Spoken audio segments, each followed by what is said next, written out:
What's going on, everybody? Good morning and TGIF. Happy Friday to you all. DK Show coming to you from the TDS Sports Talk studios. A big thanks for tuning in wherever, however you may be tuning in. If it's on those radio dials at 105.1 FM, 790 AM, online, sportstalk1051.com. You got your smart devices, the app, download it, take it on the go. Video streams up and rolling, YouTube, Facebook, Twitter /X, Twitch, Instagram, all that good stuff. But a happy Friday. The weekend is nearly upon us. What do we got on our good old game plan for us this morning?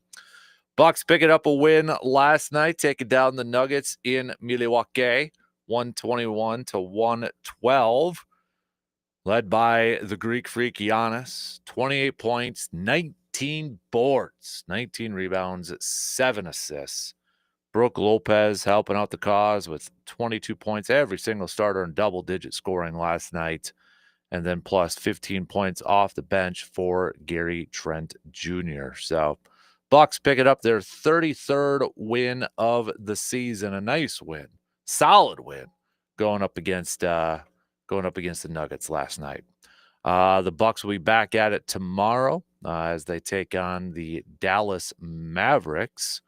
So they'll be right back at it. But Bucks still sitting there in that 5th seed in the Eastern Conference standings, a half game back from Indiana for that 4 spot, 5 full games behind the Knicks if they had their eye on maybe getting a 3 seed. So we'll talk some Bucks. And speaking of hoops, we know we got that huge Badger basketball game coming up on Sunday against Michigan State. Number 11 Wisconsin taking on number 8 Michigan State. If the Badgers have any hope of wanting to win the regular season title, Big Ten regular season title, got to get this W on Sunday. And then Marquette's in action tomorrow, taking on Georgetown. So we'll talk some hoops this morning, take a look at those games and such. But yeah, should be a really good one coming up on Sunday with the Badgers and Spartans of Michigan State. Definitely looking forward to that one. We'll talk some Brewers.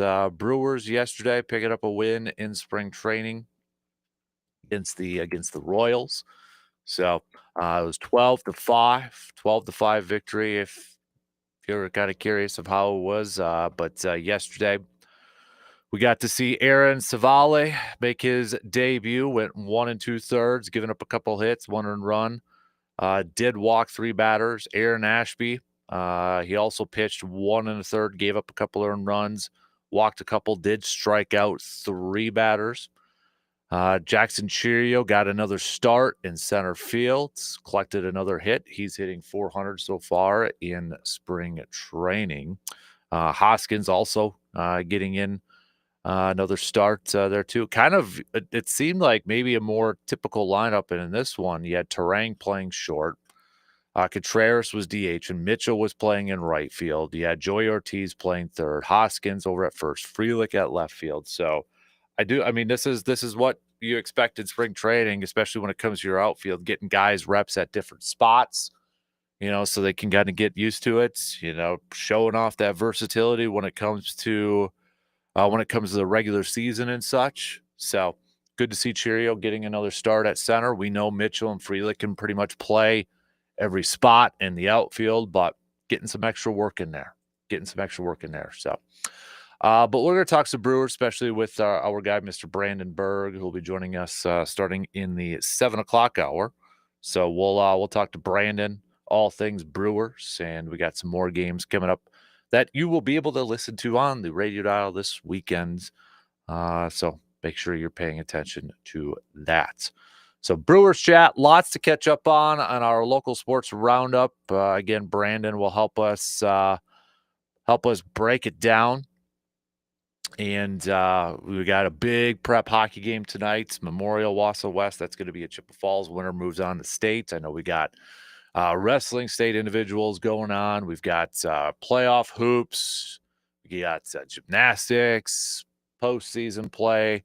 and such. So lots to catch up on for our local sports roundup. Brandon will be joining us to hit up that. Also on the docket, we're going to talk some football here with the combine. We got our first workouts in yesterday, and maybe if you are a Packers fan and you're into the draft and such, and you're interested in kind of following along with some of these prospects, yesterday might have been a day that you were paying attention to just a little bit because it was defensive linemen, it was edge rushers, and we know Green Bay's got to get better at that. Will they get better at that via the draft or free agency? But we'll tell you about some of the dudes yesterday who did participate and maybe moved up their stock a little bit, and maybe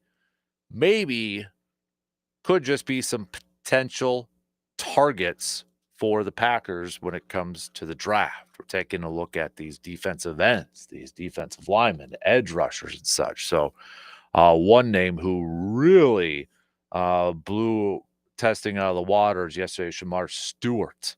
So showed off his athletic ability, Texas A&M defensive lineman. So, but we'll go through some of these names and maybe kind of give you kind of a glimpse of some potential targets for the Packers, including one just natural one. I mean, dude played at Boston College.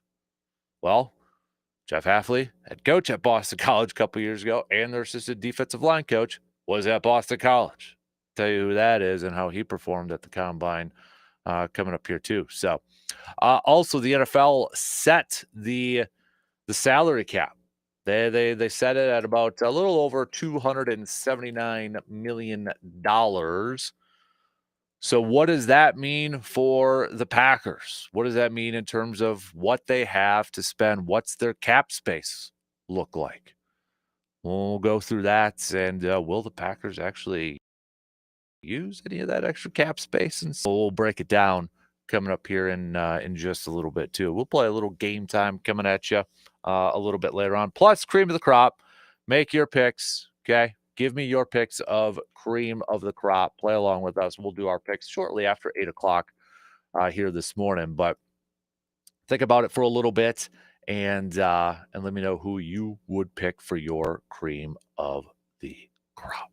So that's your game plan. We're going to be touching on a little bit of everything here, right? We got Badgers talk. We've got we're going to talk a little bit about the Bucks. We've got the Brewers. We got a local sports roundup. We got some green and gold coming at you too. And I know, for local sports roundup, it's not just the high schools. We got Division III stuff going on here. We got wrestling.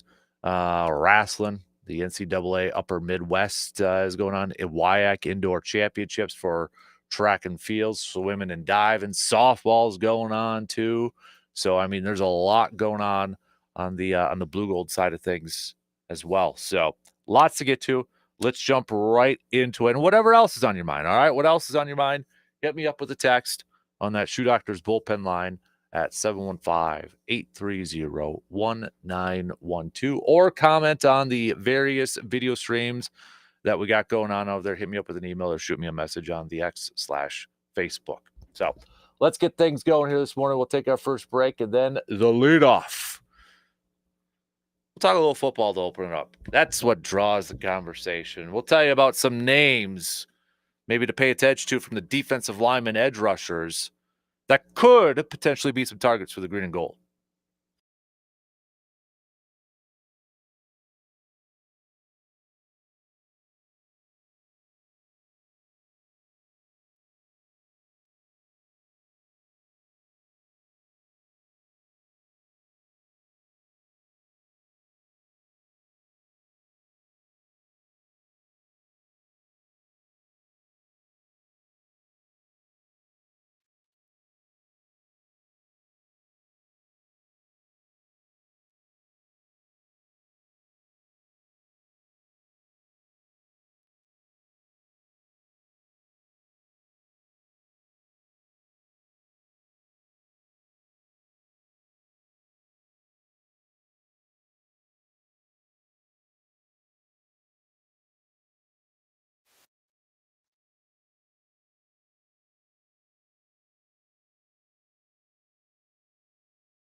Are you looking for fresh, affordable, and convenient? You'll find it all at Hy-Vee in Eau Claire. From fresh produce to top quality meats and everything in between, they make shopping easy. Need a quick dinner solution? You can check out their delicious grab-and-go meals. Are you hosting a get-together? Their bakery and deli have got you covered. Plus, with weekly deals and friendly service, there's always more to love. And don't forget about their fuel savers that help you save some money at the pump. Shop smart. Shop Hy-Vee. Let's get things rolling here this morning. Let's talk some football to open it up, shall we?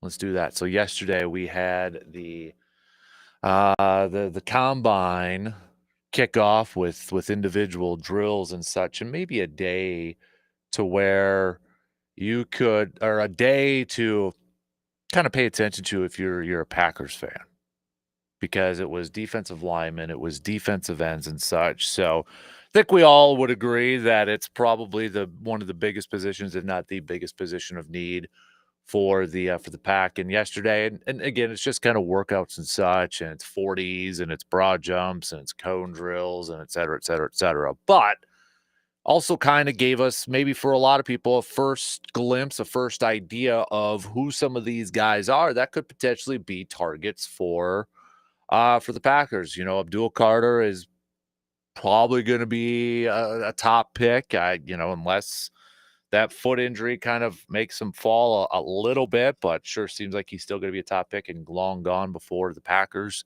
are going to be on the clock for him. Outside of that, who are some other potential defensive linemen, defensive ends that could be a target for the Packers when it comes to the draft in April, in less than 2 months from now? And yesterday was the first glimpse for maybe just kind of some fans like, oh, okay, so these are some of the other guys that potentially could be there. And yesterday was a day, if you like speed when it comes to your defensive linemen, you like straight line speed when it comes to your defensive linemen. You had some of those guys flashing it. I mean, James Pierce, 40-yard dash, ran it in a 4.47 seconds. That's moving for a big man out there. James Pierce from Tennessee, 6'5", 245 pounds. I mean, that's pretty. He reportedly hit 23 miles per hour. I was reading a little bit earlier this morning on a pick six against Iowa in 2024. I mean, dude was just moving. But one guy that really kind of tested out of the water yesterday afternoon, last night, Shamar Stewart, the defensive lineman from Texas A&M, 6'5", about 270, 267. It looks like he slimmed down from 267, weighed about 281 at the Senior Bowl. So again, you talk about Packers prospects. You have to factor in Senior Bowl and Combine. And Shamar Stewart might be one of those guys that, kind of checks a lot of the boxes. Earlier this week, we talked about RAS scores and how the Packers, they may not say that's the only thing they use or the main thing they use, but it's proofs in the pudding for a lot of their picks. And Shamar Stewart just blew out everything when it came to RAS scores yesterday. But he might have just skyrocketed it up in the draft boards, and then maybe won't be there for the Packers in a potential pick. But this is a guy that, and he's, on one hand, he checks a lot of the boxes that would fit a Packers pick. On the other hand, one of his maybe weaknesses, or one of his, I don't want to say downfalls, but or maybe one of the things that may not get Packers fans too excited about is he might still be a little raw. And I think if you're a Packers fan, you probably want somebody that you could throw out as a full-time starter day one at that position. So there may be some of that where it's like, okay, the dude's an athletic freak. He's got a lot of talent and that. But if he's, if you can't trust him to be on the field day one as a full-time starter, do you want to kind of go through that again? You know what I mean? So checks a lot of boxes off for the Packers in terms of historically what they look for at that position. But again, he may be a little raw.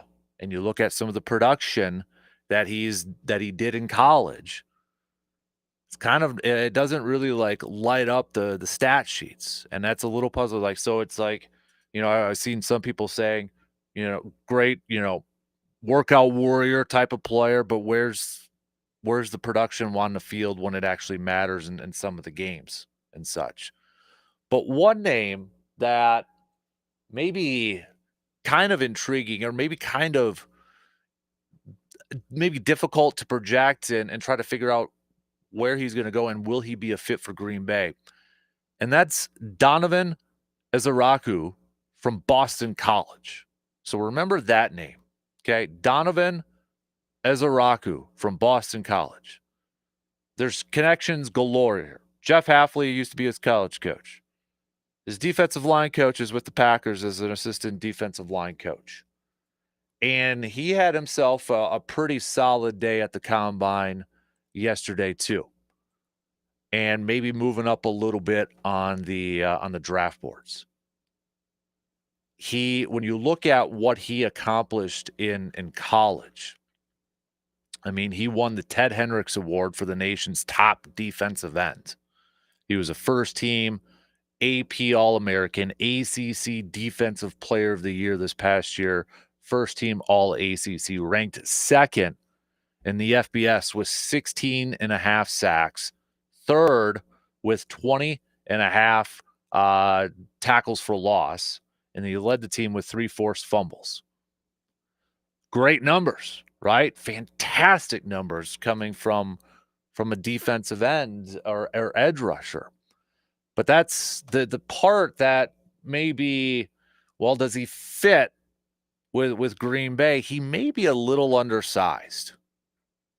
He comes in at 6'2". He's listed right now on his draft profile as 6'2" and a half and 248 pounds. So is he a bit undersized for a 4'3" defensive end when it comes to the NFL? That's the main question. I mean, he checks, again, a guy that checks off a lot of boxes. Production in college. Familiar with the defensive coordinator. Very familiar with the defensive coordinator. Very familiar with the assistant defensive line coach. And he was at the Senior Bowl. Had a strong week at the Senior Bowl. But is he undersized for what Green Bay wants to do? You look at some of the stuff that he did. He had the top agility times among the defensive line group, running a 6.94 3-cone drill. We know the Packers really look at 3-cone drills when it comes to some of their players. Just historically look at it. 4.19 and the second short shuttle.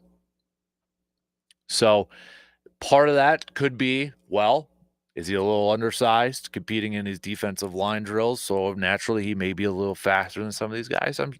That's a narrative that's out there too. But this is a guy that could potentially be available at the back end of the first round. And could Green Bay use that pick on him because of his familiarity with Hafley and the assistant defensive line coach? It's possible, but remember that name. The production in college, production galore, Donovan Ezaraku. But I think the thing that may be the thing that turns him away, or maybe he's not drafted Green Bay, is he better suited as a 3-4 outside linebacker, even though some say he's a little undersized for that too. But then is he a little undersized for a defensive end at the NFL level? But the production's there. Production's definitely there. So I'd be curious to see, and he did say that he has talked to Jeff Hafley recently and such. He was doing some of his interviews the other day. That's definitely going to be interesting if his name is up there. And the Packers may be still looking to add some defensive linemen. If his name's up there when it comes to the back end of the first round, does Green Bay pull the trigger because of his familiarity? Or if he doesn't maybe check the box, in terms of size and height for that position? Because remember, last year, heading into the season, Matt LaFleur was getting questions about whether his defensive ends were big enough, and Rashawn Gary was like 270. And you got a guy here who's listed at 248, 250. So, I mean, if there was people questioning whether the guys like Rashawn Gary and Preston Smith were big enough, sitting around 270, 275, I mean, you're talking about a guy who's 20, 25 pounds lighter at this point. So, but remember that name as we continue this whole draft process and such, and as we get there, could that connection mean just a little bit more? I mean, you had other defensive tackles too that or defensive tackles, defensive linemen. I'm lumping them all in there. Like, that's the other thing. I'd be curious to know when Green Bay, when Brian Gutekunst and his staff and his coaching staff is looking at this roster, and we know that they need more help on the defensive line. Do they look at defensive tackle like a Kenny Clark, Devontae Wyatt type of position where they need more help, where they need more pass rushers at, or are they looking on the defensive end side where you got Rashawn Gary and you've got Lucas Van Ness? I'm kind of curious. I mean, those, when you look at it, those are 4 first-round picks, right? If you look at those 4 guys, Rashawn Gary, Kenny Clark, Devontae Wyatt, Lucas Van Ness, that's 4 first-round picks right there. But have they played at a first-round pick level, at a consistent level? Kenny Clark has for the majority part of his career, except for last year. New defense. Rashawn Gary has shown some flashes out there. Devontae Wyatt showed some flashes last year, but couldn't stay healthy. And we have yet to see it from Lucas Van Ness. But that's 4 flipping first-round picks. And we're still saying we need more. We need more at that front. So is it more important for Green Bay to address that defensive tackle position or getting help at the defensive end? I'd be curious to know what Goody and the staff feels, where their priorities lie. We know they're going to get more help there. We know that they know that group is a weakness. Goody has mentioned it. He's put it out there in public. The coaching staff has said the same thing. But at what, if you narrowed it down a little bit more, is it edge rusher, or is it, the defensive end, or is it the interior defensive tackle? Where do they view that? Because, I mean, you've got other guys, if you want to look maybe a little bit more interior on the interior side. Derek Harmon yesterday from Oregon. You can look at Junior Tafuna from Utah. Williams from Ohio State. He's a bigger one, maybe more of a nose tackle type of player. But that to me is going to be kind of the interesting part, is where does Green Bay, they know that they've got to get better talents from that defensive line group. Are they going to invest again on defensive tackle, or is it going to be again on the defensive end? They just re-signed Kenny Clark last year to an extension. Devontae Wyatt, I think they don't want to give up on yet because he might have been their best interior defensive pass rusher last year. If it were me, I'm looking at defensive end. That's kind of where I'm looking at it, where they could use the upgrade. If I had to pick between the interior or the end, I'm looking at the end. Because of just with those 4 guys that we mentioned, if I had to power rank them in order of who I trust the most or who maybe I'm a little bit higher on the bottom is Lucas Van Ness right now. I haven't seen enough from him, and I haven't seen enough consistency from him. Is it fair to say that after 2 years and 2 different defenses? That's up for debate. But if you're asking me to rank him in terms of who do I maybe trust a little bit more in terms of production, Van Ness is at the bottom for me. And that's why I feel like, all right, let's try to find another defensive end here and see if we can hit on that one. But those are just some of the names to kind of maybe pay attention to. We got our first glimpse. Again, not saying, everybody follows workouts, and not saying these 40-yard dashes, the cone drills and all that are the be-all, tell-all stats. I mean, they factor into the RAS scores that we talked about a little bit earlier and how Green Bay, utilizes that. History shows us that. But this is probably for many people their first glimpse of some potential names out there when we really get into, draft season, mock drafts and such. So those are just a few of those defensive linemen, defensive ends that potentially could be targets for the Packers, maybe with their first round pick, maybe a second round pick, but just a few names out there that you're probably going to see more once after these things get through. And, maybe after the free agency, the initial wave of free agency and such. But maybe it's just, just kind of your first glimpse of everything out there. So, or of the names out there. All right, let's take a quick break, and then I want to talk about the salary cap, the NFL salary cap. Explain what it actually means for the Packers now that the number is set. All right, we'll take a quick break, and we'll be back after these quick more.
When pain slows you down, Chippewa Valley Orthopedics and Sports Medicine gets you moving again. From sports injuries to joint pain and everything in between, their expert team provides cutting-edge care to keep you active. Whether you need physical therapy, surgery, or a customized treatment plan, they're here to help you heal faster and stronger. Don't let pain hold you back. Trust the specialists at Chippewa Valley Orthopedics and Sports Medicine to get you back in the game. No inside the training room this morning, by the way, with Dr. Crow. Dr. Crow unavailable to join us this morning, so we'll catch up with him a little bit later on. Hopefully, we'll catch up with him next week or so. But let's finish up the first hour here. We got 17 minutes to the top or so, 17 and some change or so. But the NFL has officially set the salary cap to $279.2 million. That's great. But what the heck does that mean, right? What the heck does that mean? Well, it means, for one, it was projected a little bit higher than what teams kind of thought it was going to be. So on one hand, that would tell you, all right, more money for the team to spend. True, however, that also means price tags for certain players could also be going up. You got more money to spend, price tags probably going to go up for the high-priced free agents out there. But where does Green Bay kind of stand in terms of cap space and such? That's what I think a lot of fans want to know. Do they have a legit amount of cap space to spend? So let's use overthecap.com with their tracker, salary cap space tracker. The Packers, according to them, have a cap space at about $48.8 million. Okay. That doesn't mean necessarily that they have $48 million to spend. Now, on one hand, they could create about between $6 to $7 million once Jair leaves, maybe a little bit more, depending on if it's a post June 1st. If they cut him and do a post June 1st one, they could do it that way, right? So, I mean, it's give or take a few $1,000,000 here or there. But also remember, too, the number of players that are currently on this roster that are counting towards this salary cap. And right now that number is at 60. And we know Green Bay's probably going to have, 53 during the season and such. They're going to have 90 in the offseason and then cut it down that. But you got to factor in draft class. So the draft class is going to take a chunk of that out of there. So that's going to lower that cap hit. So you're talking about maybe after, not to bore anybody with any of the math and such, you're talking about maybe between 28 to 30, 27 to $30 million available to spend. And again, that could be a little bit more depending on the Jair Alexander situation. If you trade him, you're going to take on that dead cap hit all at once, but open up $6 to $7 million. If you cut him, depends if it's going to be the post June 1st, you might have a little bit more this year. So it's not a bad, when you dumb it down, or not dumb it down, but when you do the math, and I know there's probably some people saying, man, you go from like 50 down to like 28 or whatever it may be. That's a big jump. It's still a pretty effective salary cap space, enough for the Packers to go out there and sign a couple guys, or maybe kind of re-sign some of their guys, extend some of their guys and such, however they want to go about it. But they're in a decent salary cap situation. They're not like the Patriots, for crying out loud, who have $127.8 million available in cap space. I mean, that's just ridiculous, but it's because they stink and they don't have any good players, so they really didn't pay anybody at that point. But there's different then you kind of look at this too, and it's like Raiders are up there. They got about $96 million available in cap space. Commanders have about $80, $81, $82 million available in cap space. Jay Daniels on a rookie deal and such. So, I mean, you got all these different factors that are involved in it.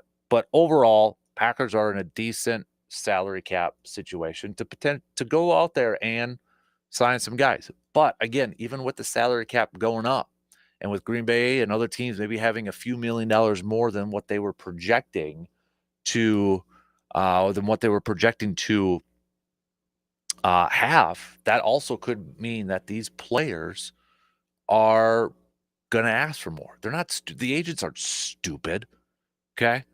Agents see that, all right, these teams have more money to spend in their salary cap. The prices are going to go up for my guys. The prices are going to go up for T. Higgins. The prices are going to go up for Milton Williams. The price is going to go up for Zach Bond. You know, those guys. These agents aren't stupid. They're going to, the asking price is now going to be a little bit higher. Happens every year. If the salary cap was lower, well, teams aren't going to be willing to spend that much, and then those numbers are going to have to go down for guys. It's not going to be the same for every single free agent. It's mostly, you know, the top free agents out there.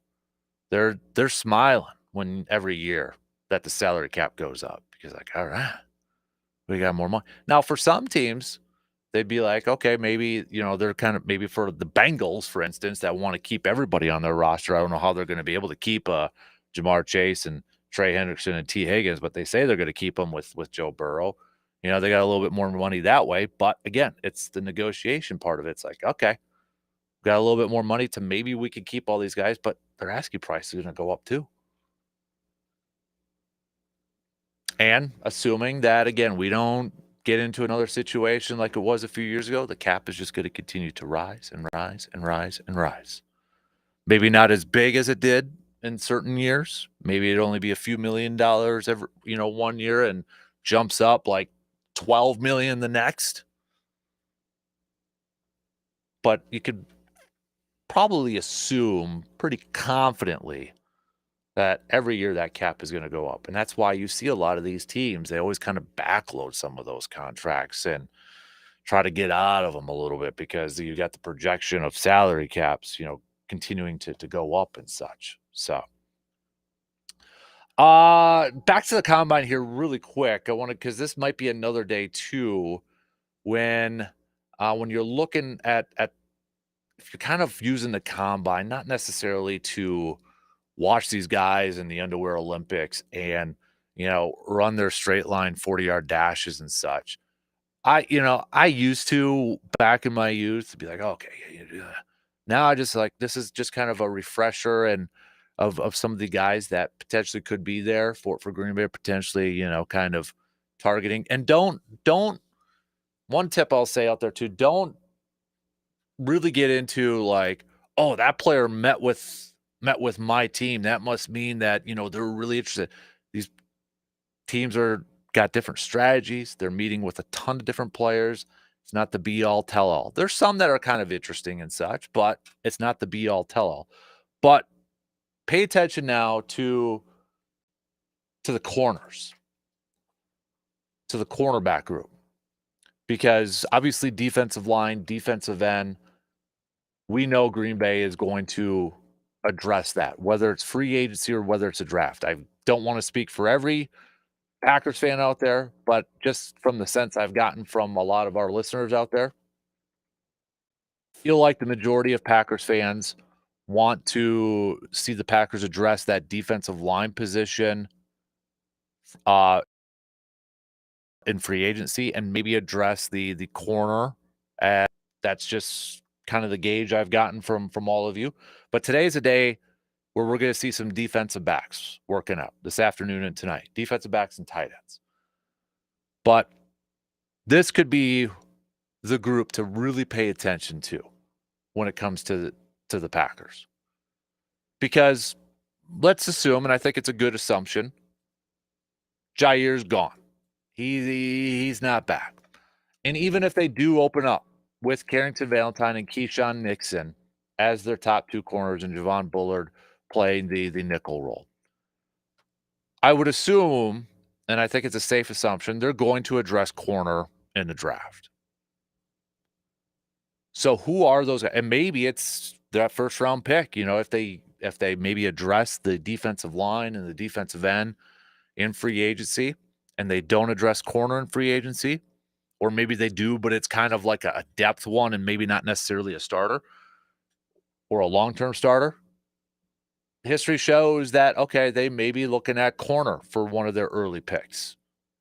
So today's a day to kind of pay attention to that. Obviously, the top one out there, and it depends on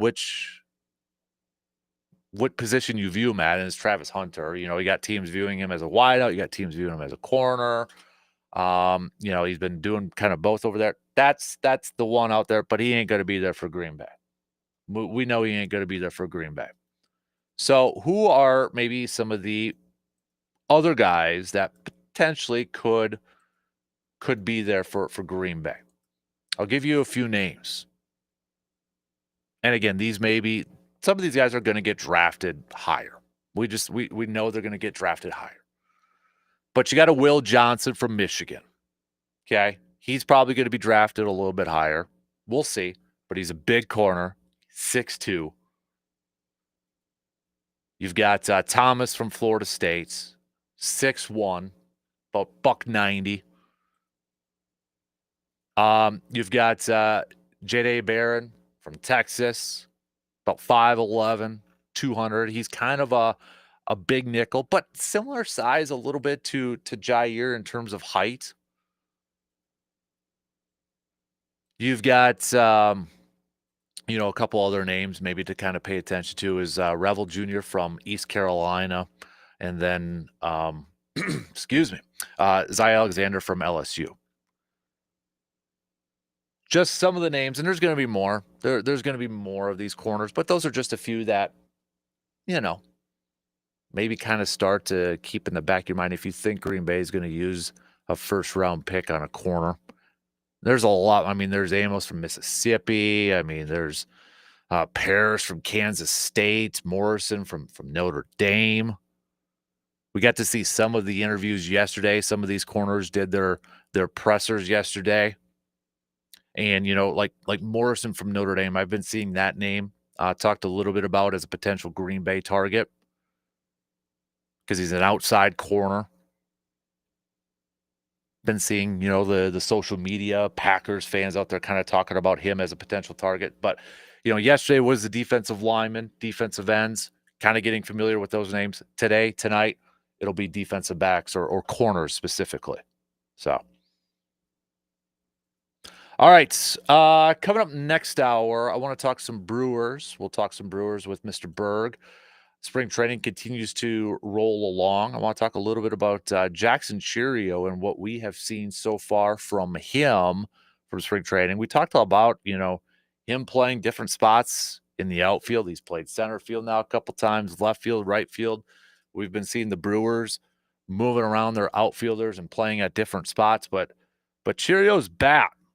Let's talk about that and what we've seen so far in spring training, and we'll talk about some of the other dudes. We're going to see Freddie Peralta make his spring training debut today. So Aaron Savali made his debut yesterday.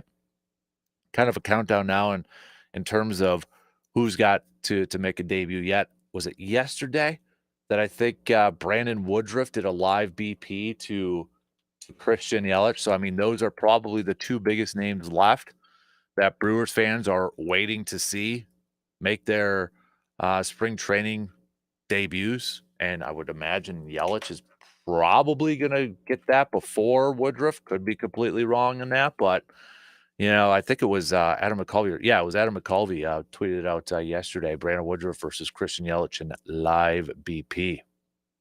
So, but we'll talk some more Brewers coming up. We've got a busy local sports roundup.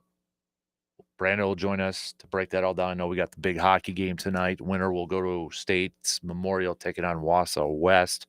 That game's going to be at Chippewa Falls. We've got girls playoff hoops. We've got state wrestling going on. We've got gymnastics postseason and such going on. Boys playoff hoops starting next week. So Brandon will join us to break it all down. I know we got some WIAC tournament and even some NCAA stuff for the Blue Golds going on as well. Also want to talk some hoops. Bucks with a nice win last night. Solid win against the Denver Nuggets. Going up against the Mavericks tomorrow, but a huge game coming up on Sunday, taking on the Spartans of Michigan State. So we'll hit that up with B. Marquette's going to be in action tomorrow, taking on Georgetown on the road. A couple more games left to go here in the regular season for the Badgers and for college hoops.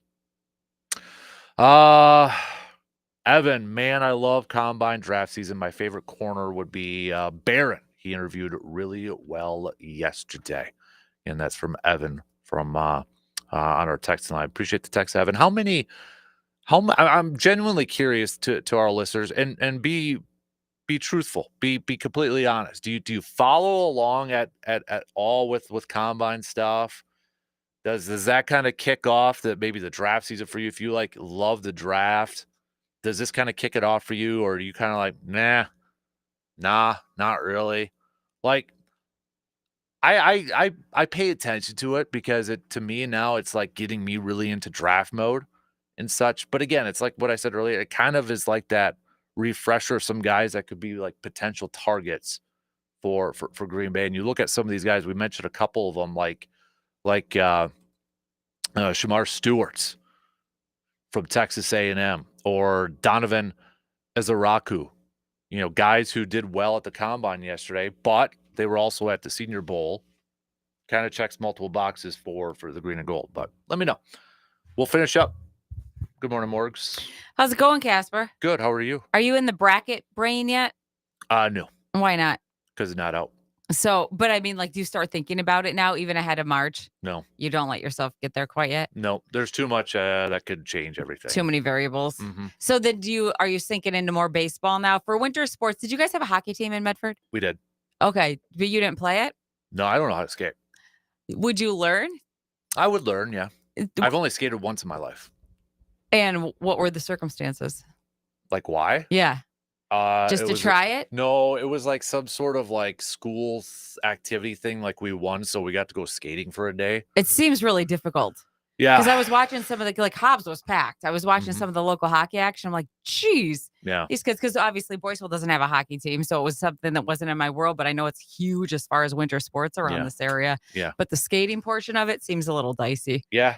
Civic Center in Medford. But no, I never was a hockey. What's your winter sport then? If basketball's out of the mix, what would you pick for a winter sport? What would I pick for a winter sport if basketball's out of the mix? Yeah. And it will include outdoor winter sports too, like snowshoeing or anything like that. Because it's a totally different season to get your head into. Yeah. I don't know. I'd have to think about that one. It's not wrestling. No? Nope. See, that was always...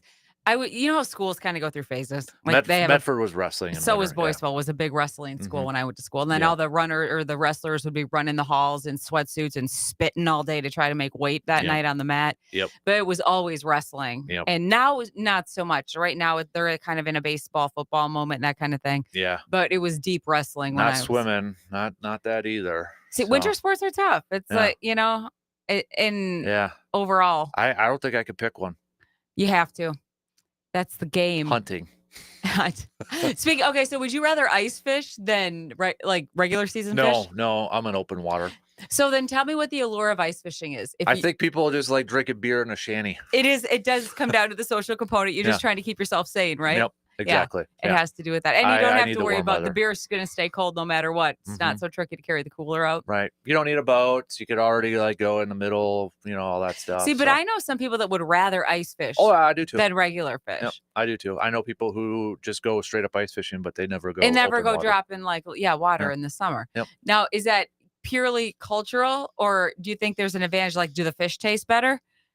What's the advantage there? Yeah, you just throw them on the ice and let them freeze. So, right? Yeah. They could taste fresher. Yep, exactly. So you're not going to go gymnastics. You're not going to go wrestling. I hated that unit when we had to do it in gym class. Hey, we had to square dance. Oh, we did gym too. Class back in the day. We did too. When we came in, the old record player was sitting there. I was like, crap. So, do. Yep. All right. Thanks, Morgs. 1 hour in. Good 2 more to go. We'll be back.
Second hour kicks off right now on this Friday morning. A big thanks for tuning in. However, wherever you may be tuning in from.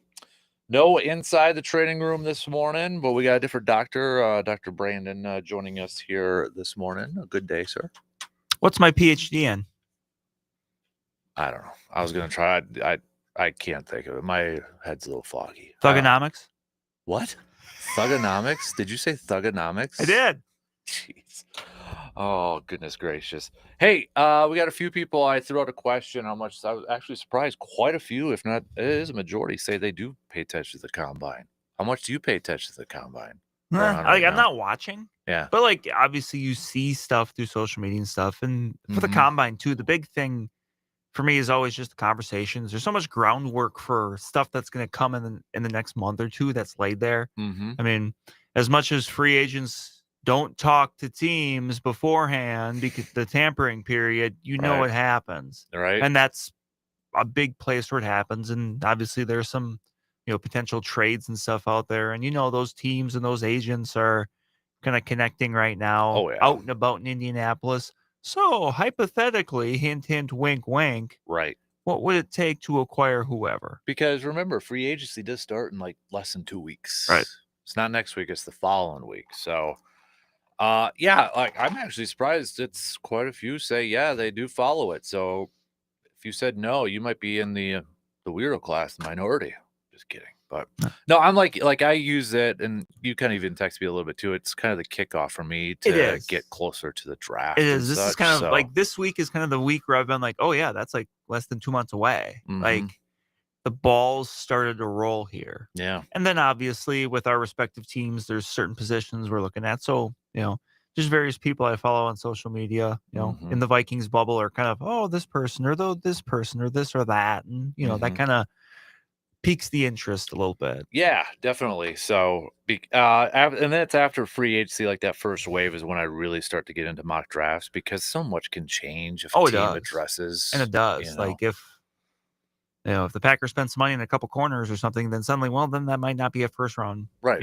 Or defensive lineman or whatever the case may be. Yeah, exactly. So, or if Raiders do get Matthew Stafford, they may not be using a first pick on Sanders or another quarterback, all that stuff. So that's why I was like, I look at the mocks when they come out from a few people like a Daniel Jeremiah, but I don't take them too serious. You always take it with a grain of salt anyway, but especially at this time of year because so much will change because you're going to have people that, next week or the week after are suddenly going to be looked at as first round picks because they, blow up the combine. Yeah, and like the one I'm actually kind of intrigued about is going to be Abdul Carter going forward with that foot injury and such. So, but we'll see how it goes. But we'll talk some more football a little bit later on here. I want to do local sports roundup brought to you by Carpet City Flooring Center to kick it off. I know it's not teams that you cover, but it's in Chippewa. But we've got a big time hockey game tonight. So I got to imagine Chippewa Ice Arena is going to be packed. Memorial versus Wausau West, but Memorial defeated Chippewa Falls in that game, and it was a tight one. I mean, the go-ahead goal, winning goal, 30 seconds left in the game. Yeah, 2-1 win for the Old Abes on Tuesday night at a jam-packed Hobbs. Clare over Chi-High. I mean, that was beforehand I looked into it, and since 2010, I believe that game Tuesday night was the 7th time that Chippewa Falls and Eau Claire Memorial played in sectionals, not sectional semis or sectional finals. So they've played a lot at that point over the years. And that was the first time in those matchups that was a 1-goal game. Now, there are other ones that might have been a 1-goal game and maybe there's an empty netter late and stuff like that. But, that was a game that was a grinder from start to finish. And, Eau Claire Memorial really, it seemed like to me near the end of the second period, they got a power play and, Gabe Pancratz had a power play snipe with 20 seconds left in the period that tied the game. And to me, that was that felt like a bit of a shift there, to maybe Eau Claire Memorial kind of take a little bit more of the momentum. And they controlled the puck for a lot of the third quarter or third period, excuse me. And then, just got to, grab the turnover that, ends up on the stick of Mac Diggins. And that's a guy with 30 some goals this year. And when you get that opportunity right in front of the net, usually those type of guys don't miss, and he didn't. So, burying it with, less than a minute left. And, that's got Eau Claire Memorial game from state going against Wausau West tonight, as you mentioned, over at Chippewa Ice Arena. And that's it was going to be an interesting matchup, obviously, no matter who it was. But that's an interesting matchup to me because those are two teams that have a ton of state appearances between them. Eau Claire Memorial's been there, you look at the banner Hobbs, Right. it's like 2 dozen times, whatever it is. Wausau West, they're in a similar boat. But, it's been a few years for either of them. Eau Claire Memorial's last trip to state was 2018. I believe they were runner-up that year. Wausau West is 2019. So, for programs that have that much, success and always have that super high bar, one of those teams is getting back for the first time in a while. That's something that, was kind of talked about after the game Tuesday is like, by Coach Jeff Schemberger is like, hey, it's been a few years since we've been in the spot. So we're kind of excited to, getting back to, business as usual, so to speak, for the old Abes. But, that's going to be a heck of a test. Wausau West came from behind to beat New Richmond, who won the Big Rivers during the regular season. So, that's going to be a heck of one. Like you said, I think there's going to be a pretty good contingent at Chip Ice Arena tonight for that one. Well, apparently we've got one celebrity that's going over there. C-Bomb says he's going to the game tonight. So everybody look for C-Bomb. C-Bomb, unfortunately, the fan deck is not the fan deck for high school games, so you're not going to be able to go up top and get a beverage. So they'll be locked away. You have to wait for the next Triple Steel game to partake there. So we got that going on. Also, right now we got state wrestling that's on, right? Individuals and teams, correct? Right, yeah. Well, yesterday you had the first day of individuals, and you got everyone getting underway, and they'll get back going this morning, and things are a little tweaked this year with just how the tournaments go and who goes when. But Friday really is kind of moving day for state wrestling. You hear about that day in golf all the time, but this is you'll get a lot of eliminations today, and if you make it out of day 2, you're going to end on the podium. It's just so that's always kind of a very important point where you get to those points where you got kids wrestling where all the winner advances tomorrow and the losers done. Like Friday, obviously Saturday has a lot of energy and a lot of drama to it because you got people wrestling for state titles and all that good stuff. But Fridays they kind of got their own thing because you want to get to Saturday because at least then like, okay, if I get to Saturday, like I'm gonna be I'm gonna come away with something. And you don't want to be in that spot where you don't come away with anything. Right. Yeah. So we got I know you highlighted a couple in your neck of the woods. Right. And there's just there's a ton all over. Yeah, there's a ton all over the place. So and then we've got girls basketball playoffs continuing for some. For some, it's their first games starting tonight. Right. And you had the regional quarterfinals on Tuesday, and a lot of those games were a little sizable in the outcomes just because it's the first round of the playoffs. But tonight you kind of the rubber hits the road, and there's a bunch of them out there. The one I'm unquestionably keeping an eye on, even though it's not one I cover, is Fall Creek, Eau Claire Regis. That's one that I kind of allude to it. I think it was last week when we were talking about the girls postseason pairings, and my thoughts on maybe Regis being a little bit underseeded, but regardless, this is a matchup. Like I don't want to speak in hyperbole, but I don't know if you're going to find another matchup like this in any of the regional semis around the state, because these are 2 of the 3 teams along with McDonald that shared the Western Clover Belt title. 2 teams with, I forget the exact number, 17, 18 wins, whatever it was. Won their Clover Belt crossover matchups last weekend. 2 teams that played in the regular season, I believe, split those matchups, and those were, tight 1 possession games. Like, this is one of those that, like, this is going to have a sectional feel for a regional semifinal. And whichever team emerges out of this is going to have a, from here on out, they're not going to have any layups, but you're going to feel good if you're that team that comes out there, and you're going to feel battle tested right out the get-go. So this is one where, let's put it this way, if I wasn't working tonight and I was just like, I want to go find a game to go to, this is, if there would be room for me, this is, because I don't know, this one I have a feeling is going to be very highly attended. This is one I would be having, I'd be having on my radar for sure. I know we got Memorial that's going to be taking on Oshkosh North, who defeated Chippewa Falls on Tuesday night. So that's some Division 1, and Eau Claire North is going to be in action as well, taking on Superior. Division 2, we got Rice Lake taking on Merrill because Merrill defeated New Richmond. Medford will be taking on Mosedy because Medford defeated Wausau East. We got River Falls taking on Lakeland. Menominee taking on Rylander. I mean, it's a lot because a lot of teams are still active in this thing. Baldwin Woodville's going to take on Barron because Barron defeated Hayward. Right. Northwestern defeated Spooner, so it's Northwestern versus Prescott. Somerset taking on Amory. St. Croix Falls taking on St. Croix Central. There you go. And then Elkmount takes on Veroka because they defeated Stanley Boyd. Mm-hmm. You got Bloomer and Arcadia, I believe, is the matchup. Those two will meet tomorrow night. Whoever wins out of those matchups. And Altoona is taking on Mawson because Altoona picked up the W. And then Black River Falls, a little bit of an upset over Adams Friendship based off seating wise. A little bit, yeah. But they'll be taking on Wisconsin Dells, and that's all Division 3. Division 4, Boyceville moves on, so they take on Shell Lake. Clear Lake takes on Colfax, as you mentioned, Fall Creek and Regis. Mondovi takes on Durand, Arkansas. Cameron, Chautauqua Weyerhaeuser. Cadott takes on Marathon. Colby takes on McDonald Catholic. Feel like those have been some was it football games back in the day, or why do I feel like Chippewa Falls and McDonald and Colby? I'm thinking maybe somebody different. Maybe I'm thinking that could be. Yeah, I don't know why, or maybe just because it's. I mean, that's a Western Clover Belt and an Eastern Clover Belt. So maybe that's why I'm thinking about it a little bit. So, but yeah, again, my mind this morning. Turtle Lake takes on Solon Springs. Siren, Clayton, New Auburn takes on Eau Claire Emmanuel Lutheran. Spring Valley and Webster Owen Withy moves on. They take on Prentice, and Gilman takes on Washburn, Winter, Rib Lake.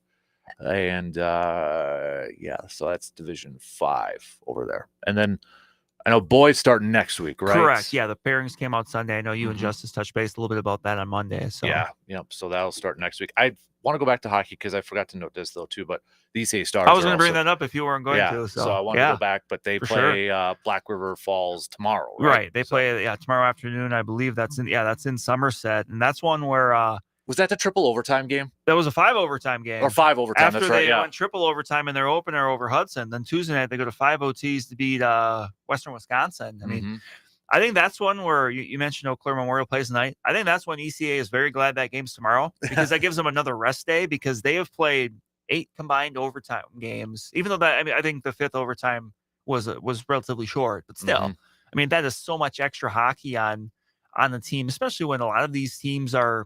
They're going 2, maybe 3 if your team's pretty deep line. So I mean, that's a lot of ice time. But I mean, that's going back a couple weeks when we were first talking about this bracket, I said, hey, there's like 5 or 6 teams you can make a case for in this bracket, and you've got the 5 seed and the 3 seed still alive after Black River Falls knocked off. They've been the road warriors so far. They went on the road, beat Chippewa Falls Menominee, and then they went on the road and beat top ranked St. Croix Valley. So I mean, that's going to be a fun one. I think, I don't know if it's going to be an overtime classic like those other ones, but still, I mean, these are, this was something that was a possibility when you went back to those pairings being announced, just because of this was a pretty kind of deep and relatively even section. And now you've got, 2 teams that are looking to kind of take that last step. I mean, you don't want to play all that extra hockey and then come up short. So, I mean, this is going to be a very spirited effort. If I remember correctly, there's 2 games at Somerset. I think when the D1 boys, or the D2, boys semi or sectional finals is there earlier in the day. So Somerset getting a significant 1-2 punch of hockey tomorrow. And then I know because we've got postseason for gymnastics going on too, correct? Or is that states coming up here? Yeah, you've got the gymnastics sectionals they've already started. And I was Somerset River Falls is the first game at Somerset tomorrow. But you've got gymnastics sectionals. I think a couple around the state have already started, but I think for this area, Division 1, I believe that's tomorrow. I'll double check on that, but I believe that's tomorrow down in West Salem. So gotcha. Your Chippewa Falls McDonald's, your Eau Claire's, I believe, are going to be the teams that are in that mix. West Salem, mentioned those. Your alma mater, Medford Colby's in the mix there, but Chippewa Falls, McDonald, and My alma mater is not Colby. You love Colby though. There's a reason they're connected to McDonald. But that one is tomorrow. Yep, that's tomorrow morning. So, but you kind of got them sprinkled between Thursday, Friday, and I know some of the D2 teams from around here, they're heading up to Ashland That's Your Dockers. The Your Dockers. That's tomorrow as well. So yeah, and then next week we'll have state for gymnastics as well, and I would imagine there will be a pretty good representation. We get some good gymnastics teams in this area, but that's something we'll be able to chat a little bit more next week. Yep. College wise, we've got a lot of WIAC tournament stuff going on. We've got indoor track and field WIAC championships beginning today. I know Blue Gold Wrestling is at the NCAA Upper Midwest Regionals. We've got WIAC tournaments going on for hockey. So yeah, we got those, and Blue Gold softball is going to be in action this weekend too. We've got some of the spring sports that are just beginning their seasons and getting underway. So kind of that crossover, right? So with the winter season starting to wrap up and getting into their conference play and postseason play, and some of the spring sports getting ready to rock and roll. So, all right, that's your local sports roundup brought to you by Carpet City Flooring Center. Let's take a quick break, and we're going to talk some baseball. Speaking of a spring sport, we'll talk some Brewers coming up after these quick words.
Coming up Friday, March 21st, starting around 11 o'clock, we're going to be hanging out at VFW Post 305 on Star Avenue for a little B-ball skip day. So more details to come on that, but we got some stuff planned. Mark it on the calendars if you're looking for somewhere to watch some of the first round of some basketball games that day. So should be a lot of fun. It's coming up quick, though. Coming up really quick.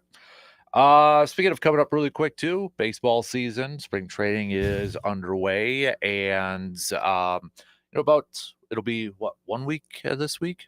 Yeah, Saturday will be 1 week of spring training games. Yes, then? yeah. Most teams got underway on Saturday.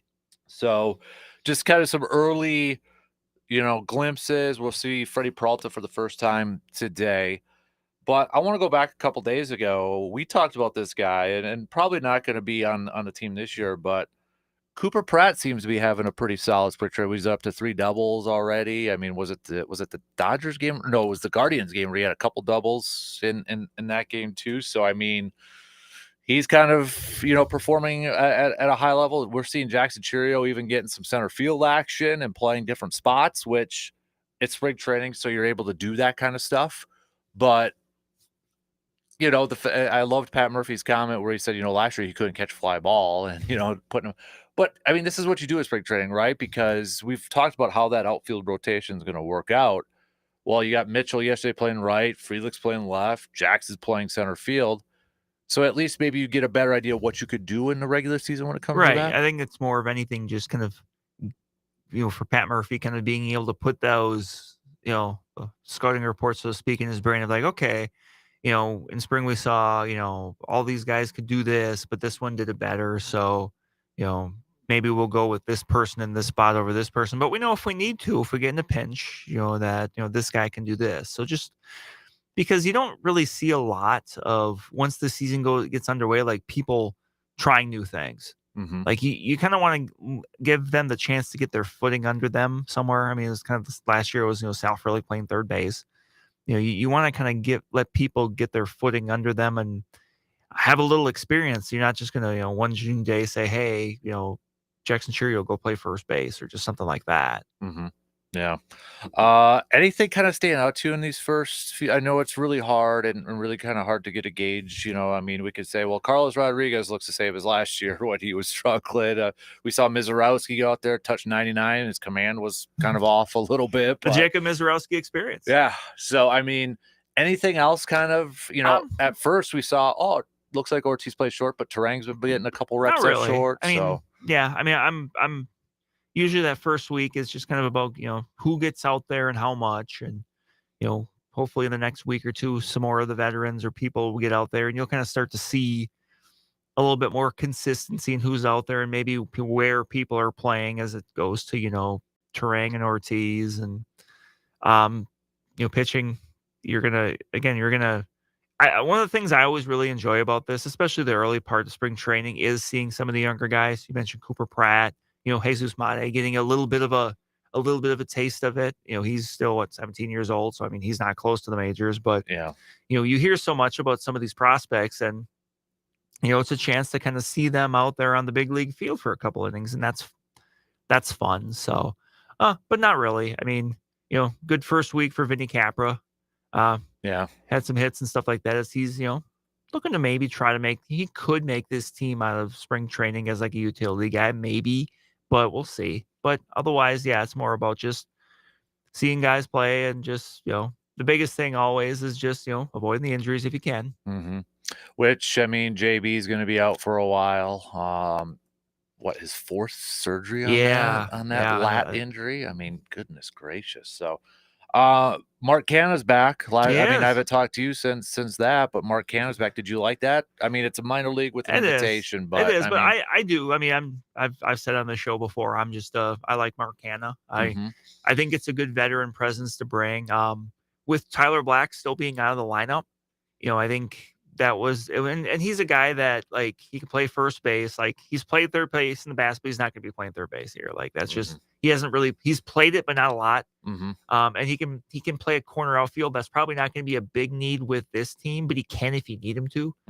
And the last couple of years, look at his numbers. He's done pretty well against lefties. Again, that's something with this team I'm always going to be looking at with people because the struggles they've had at times facing left-handed pitching. So, I mean, he's a guy that, could play a fair amount of first base for you, especially on days that like Rhys Hoskins is DHing.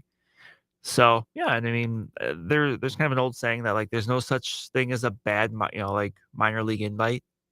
Like you bring somebody in, and I mean, you see it a lot with some of these guys where you kind of forget, like people forget Dontrelle Willis was a Milwaukee Brewer for a spring. That's right. I forgot. Like just stuff like that where it's like, yeah, that's right. Because teams, you want to see if you got it, you got another year in you. Well, let's see, because Mark Canha's I think mid-30s, so once you get to that age, it can fall off quick. But last year he was still a league average type hitter that brought a little versatility as a patient bat, and from all reports was well liked when he was with the Brewers a couple of years ago and liked his time in Milwaukee. So yeah, why not? Right. Yeah. So I know it's just a weekend. It's hard not to kind of get maybe a little excited and kind of over exaggerate stuff. But I mean, Chirio's doing. We talked about him playing multiple spots in the outfield, but he's hitting well at the plate. He's hitting 400 right now in spring training. Yeah, Garrett Mitchell's come out good. I mean, obviously the biggest thing for him is just him being on the field. Like, if he can, if the injury bug can just not bite him, you want to see what he can do with a full year. Has Contreras caught, or has he been just mostly DH? I don't know. I don't know. I might have. I feel like I see mostly DH. Yeah, maybe they're taking it easy with him there and kind of saving. He just plays a ton. saving him from himself because he's the type of guy that's going to want to be out there every day. So maybe it's like, okay, well, you don't need to, we don't need to see a lot from you catching, but we'll make sure you get your at bats in. When you talk about like jobs, I think we all starting rotations fairly set. At this point, is there a lot of or a couple openings in the bullpen, do you think, or do you think that's kind of set? Maybe. I think some of the big dominoes are going to be like the Rule 5, like Connor Thomas being out there. Remember, Rule 5 draft pick is someone that has to stay on the major league roster. So, that might be a domino, just how he looks. Because 99% of Rule 5 picks get returned to the teams that they're from. So, I mean, if they get through spring training and they see, okay, well, this isn't quite what we were expecting, then he goes back to St. Louis. But, I think, what was it, a couple years ago? There's a guy. He's from the Dodgers. He was a Rule 5 pick. He made the team out of spring training for like a week or two, and then he went back.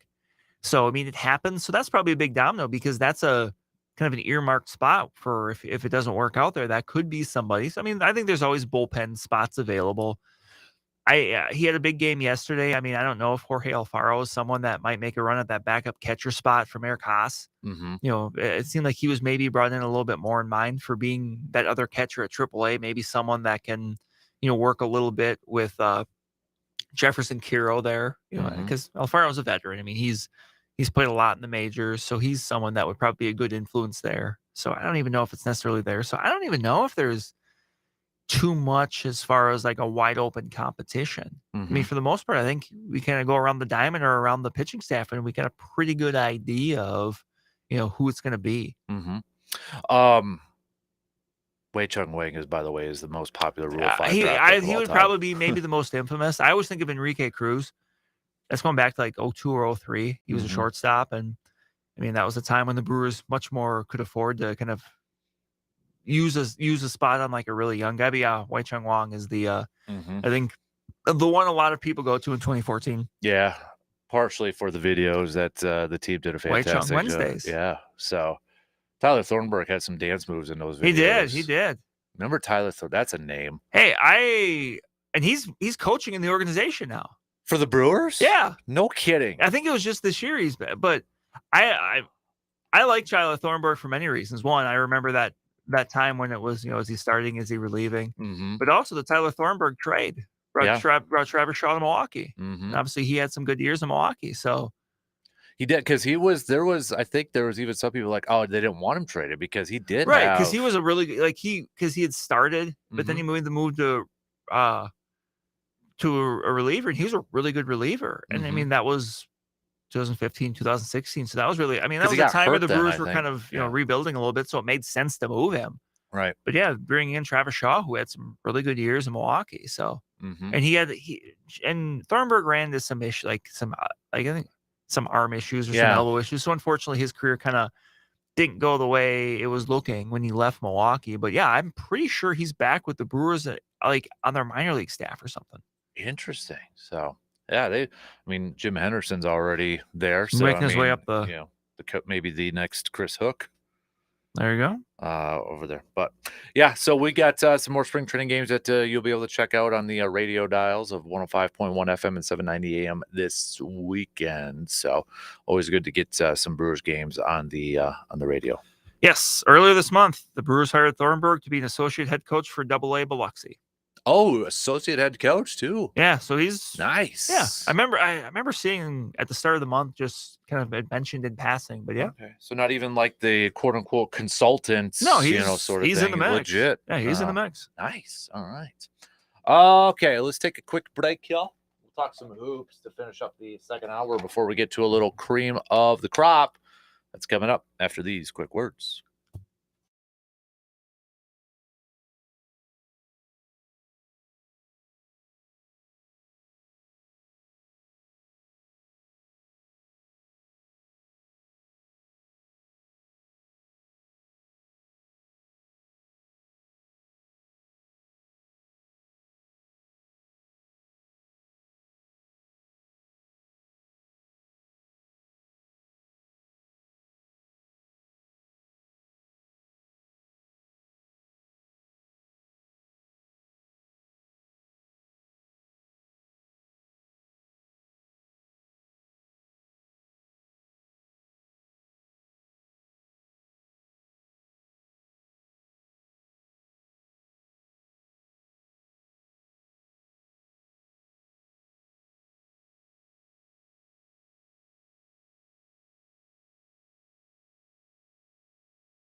Craving some top quality meats? Then you better get to Mike's Star Market. From juicy steaks to mouth-watering brats, they've got you covered for whatever you're craving. Whether it's a family dinner or a tailgate feast, they've got the best selection in town. Friendly service, unbeatable flavor.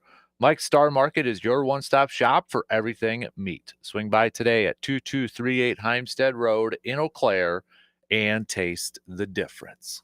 Bucks picking up a win last night against the Nuggets. Giannis doing his thing, 20 points, 19 rebounds, 7 assists. So they'll be back at it tomorrow against the Mavericks. And then college-wise, a huge one on Sunday, Brandon. You've got your Badger swag on right now, but Badgers taking on Michigan State at Michigan State on Sunday. If the Badgers have any hope of still wanting to win the Big Ten regular season title, they got to win this game.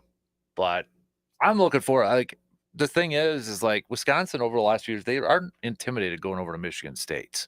I mean, they've won in the Breslin Center. Yeah, exactly. I think this will be a really good game. I'm looking forward to this. Right. Yeah. I mean, Sunday afternoon, primetime TV. I mean, this is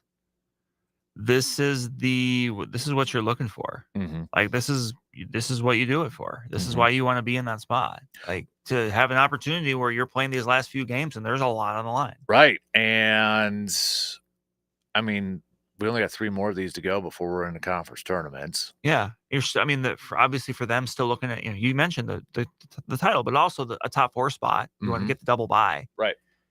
It's not a grind my gears Tuesday or anything like that, but I still feel like, maybe a little off topic, but not really. It's college basketball related.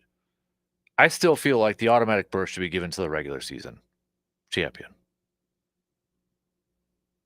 Then I know it takes away the conference tournament aspect of it. I think. But shouldn't we award like somebody who did it for the long run sort of thing? I'd be curious to see how many times the regular season champion of a conference doesn't make the tournament. Mm-hmm. It might, that's true. That's true. Because generally, if you've made it, even if you lose right away, you're still going to make it. Mm-hmm. And I do like that look at like NC State last year, where they made a run because they had to. Right. Like, and I kind of like that, but I would be curious to see if there's any regular season champions. This does happen in like smaller conferences. Right. Where you may have a team that dominates, but then they get upset in the postseason and you're not getting a 2 bid, getting 2 bids from like the SoCon or something like that. Mm-hmm.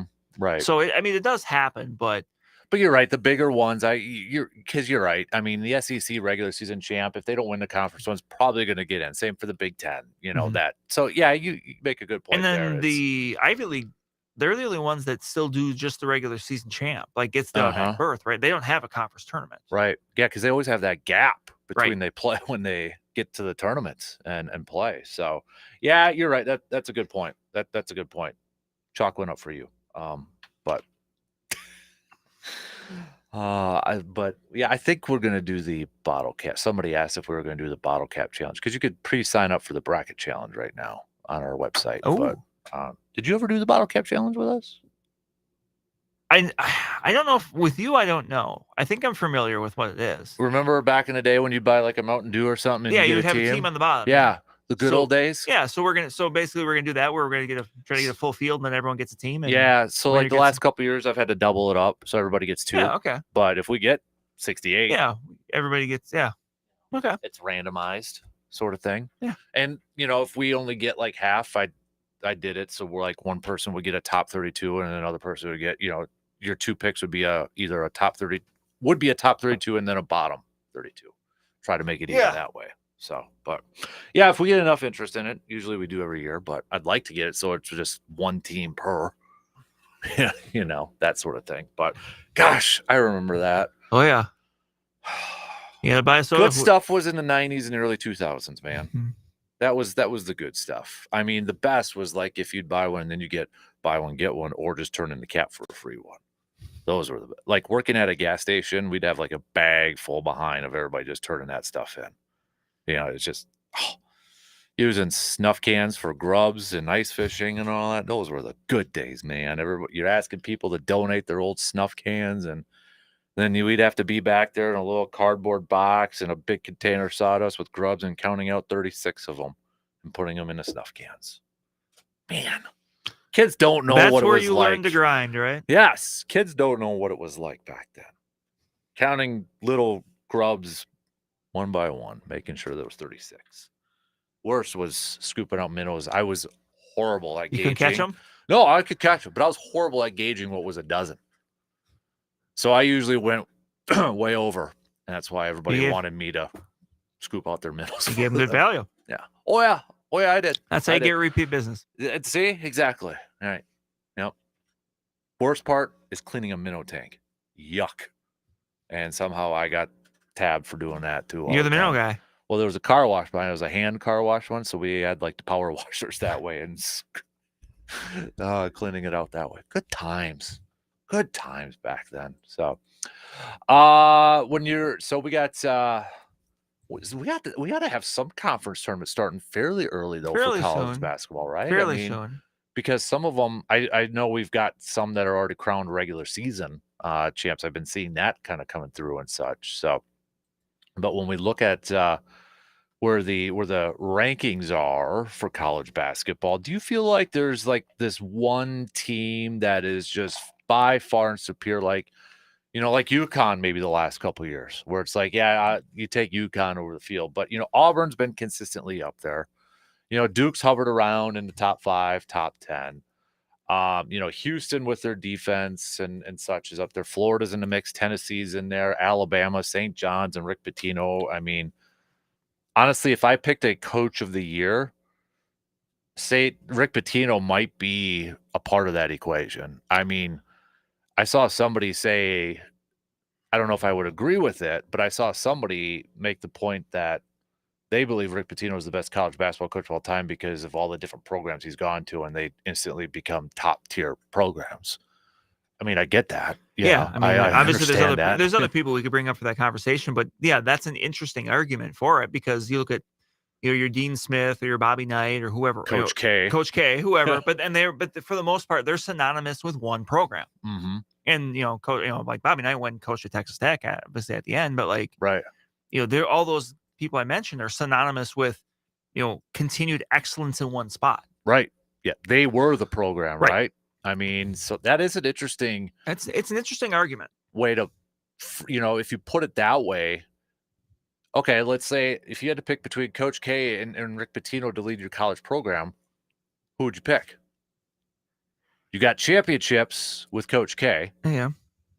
You've got Rick Pitino with experience at various. I was going to say it programs. depends on kind of where your program is at when they come in. Mm-hmm. Like I think I would still go Coach K, but like Pitino, you can make the case for Pitino being in that conversation. Mm-hmm. Like it's not like the downfall of Pitino is you got to be careful of. There's some off the field stuff. I mean, there has been, mm-hmm. and I mean, just he's hopscotch at times. I mean, he's been one place, and he's gone to but like you have to appreciate it, mm-hmm. like just what he's been able to do, and for a lot of people, like they don't. Maybe if you're a bit younger, you don't understand that at one point St. John's was like a premier place. Mm-hmm. Chris Mullen, I mean, in the 80s, the Big East, all that good stuff. Like St. John's at one point was a big time college basketball school. Yeah. By the way, did you see Rick Pitino's speech that was trending on social media that he did? I think it was at halftime. I can't play it because I did. It reminded me of Al Pacino in Any Given Sunday. And then because his son Richard had made the comment or something about like, this reminds me of the one time when I didn't make my bed or something. That's awesome. It's pretty intense, but it's not what you see a lot from coaches these days. But no, he's kind of still an old school coach. He is. He's still an old school. If you haven't seen he's a connection to kind of that previous generation of great coaches. Mm-hmm. Yep. So I mean, if you haven't checked it out, go ahead and it reminds me of when Lane Kiffin was coaching on Nick Saban's staff, mm-hmm. and there's just a video from some game of Nick Saban just chewing out Lane Kiffin, and afterwards, one of the reporters asked, he goes, "So Nick, what was up with that conversation you were having with Lane?" He goes, "That wasn't a conversation. That was an ass chewing." It's like it was. It was. It absolutely was. You're absolutely right, Joe. But no, going back to the question, like looking at these, gosh, I don't know if we just use the top 25 rankings. I think it's just one of those years where you can make a case. Like, I don't think it is a one team versus the field scenario. Yeah, which honestly, I'm kind of, I'll say this. I am kind of glad UConn is struggling this year because that would have been the talk. Oh yeah, and I get it. Going back, what are they going to do it? Is it is it again? and I'll always I'll call it the Tiger Woods effect. Is it the one versus all, or is it Yeah. the everyone versus everyone? Right. When Tiger versus the field. Yeah. When Tiger was at the peak of his powers, it was You're like, taking okay. Tiger. Well, yeah, it's like Tiger of the field, but it was always like, okay, who's the person that's gonna give him? Is it Phil? Is it VJ Singh? Who's gonna be that person, that golfer? Don't diss David Duvall. Is it David Duvall? Is there Ernie Els? Ernie the Big Els, Easy. Yep, the Big Easy. Is it who's going to be that person that on this given weekend might be putting a little bit of the pressure on Tiger? Sergio Garcia. Yeah, you're right. But you look at, gosh, the top 15, top 10, and Auburn. Yeah, I could see them. Duke, sure. Florida, yeah. Tennessee, yep. Houston. There's some programs I think have been consistently up there the last couple of years, but I think just for casual, maybe hoops fans, they'd be like, nah, I don't know if I can. Like in Alabama. Right. Alabama has been up there for the last couple of seasons, but I still think, for when people are going to be filling out their brackets here in a couple of weeks, are they going to pick them to be champs or go far? Because they're probably not familiar with it. Like Alabama, they're a football school. This isn't football, yeah. Yeah, so it's going to go. I honestly feel like if we just use these rankings right now, you're going to see a lot of people picking Duke again. I think so, and not just because they're Duke, but because they got Cooper Flagg, who's probably the best player in the country, and the number one pick in the upcoming NBA draft. Speaking of which, if history repeats itself, and this happens, because I saw somebody say this team should now tank, and we know it's the lottery when it comes to the NBA. So, but odds increase. But if history repeats itself, and the Spurs get Cooper Flagg to pair up with Victor Wembanyama, I don't know what I'm going to do. But that's at least it's in the West, right? Yeah, it's Duncan and David Robinson again, right? And right now, San Antonio is not in the playoffs, and I don't think they're going to make the playoffs. They're not in that top 10. Yeah, Wemby's done for the year, so it's. And then you add in they've already got De'Aaron Fox on their roster. That could be a heck of a. For crying out loud, if history repeats itself. Because San Antonio got Duncan for one. David Robinson was injured that year, so they didn't do well that year. But then that was, speaking of Rick Pitino, Celtics, they thought they were going to get Duncan in the draft, and the lottery didn't work out in their favor, and the Spurs get the pick, and they get Duncan, and then we know what happens after that. Could you imagine Tim Duncan in the Northeast? He'd been doing all the Dunkin' Donut commercials. You would have. That's a big what if. If Duncan got drafted by the Celtics. Yeah. What if Duncan went to the Magic in the early 2000s? Don't, because that still pains me to this day. Yeah. That was before Facebook and Twitter. And that summer for me, I was just constantly on the internet. Dial up. You had to dial up trying to find updates.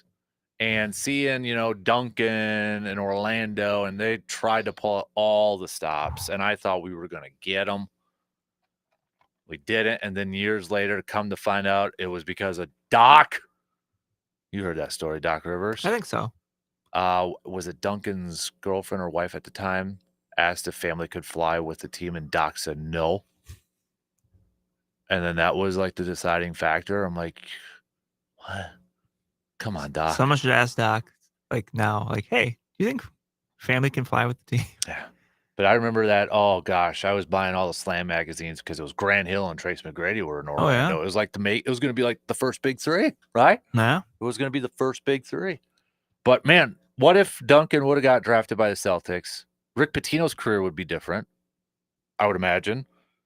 Duncan's career maybe different. I don't know if he would have as many championships, but the Celtics would.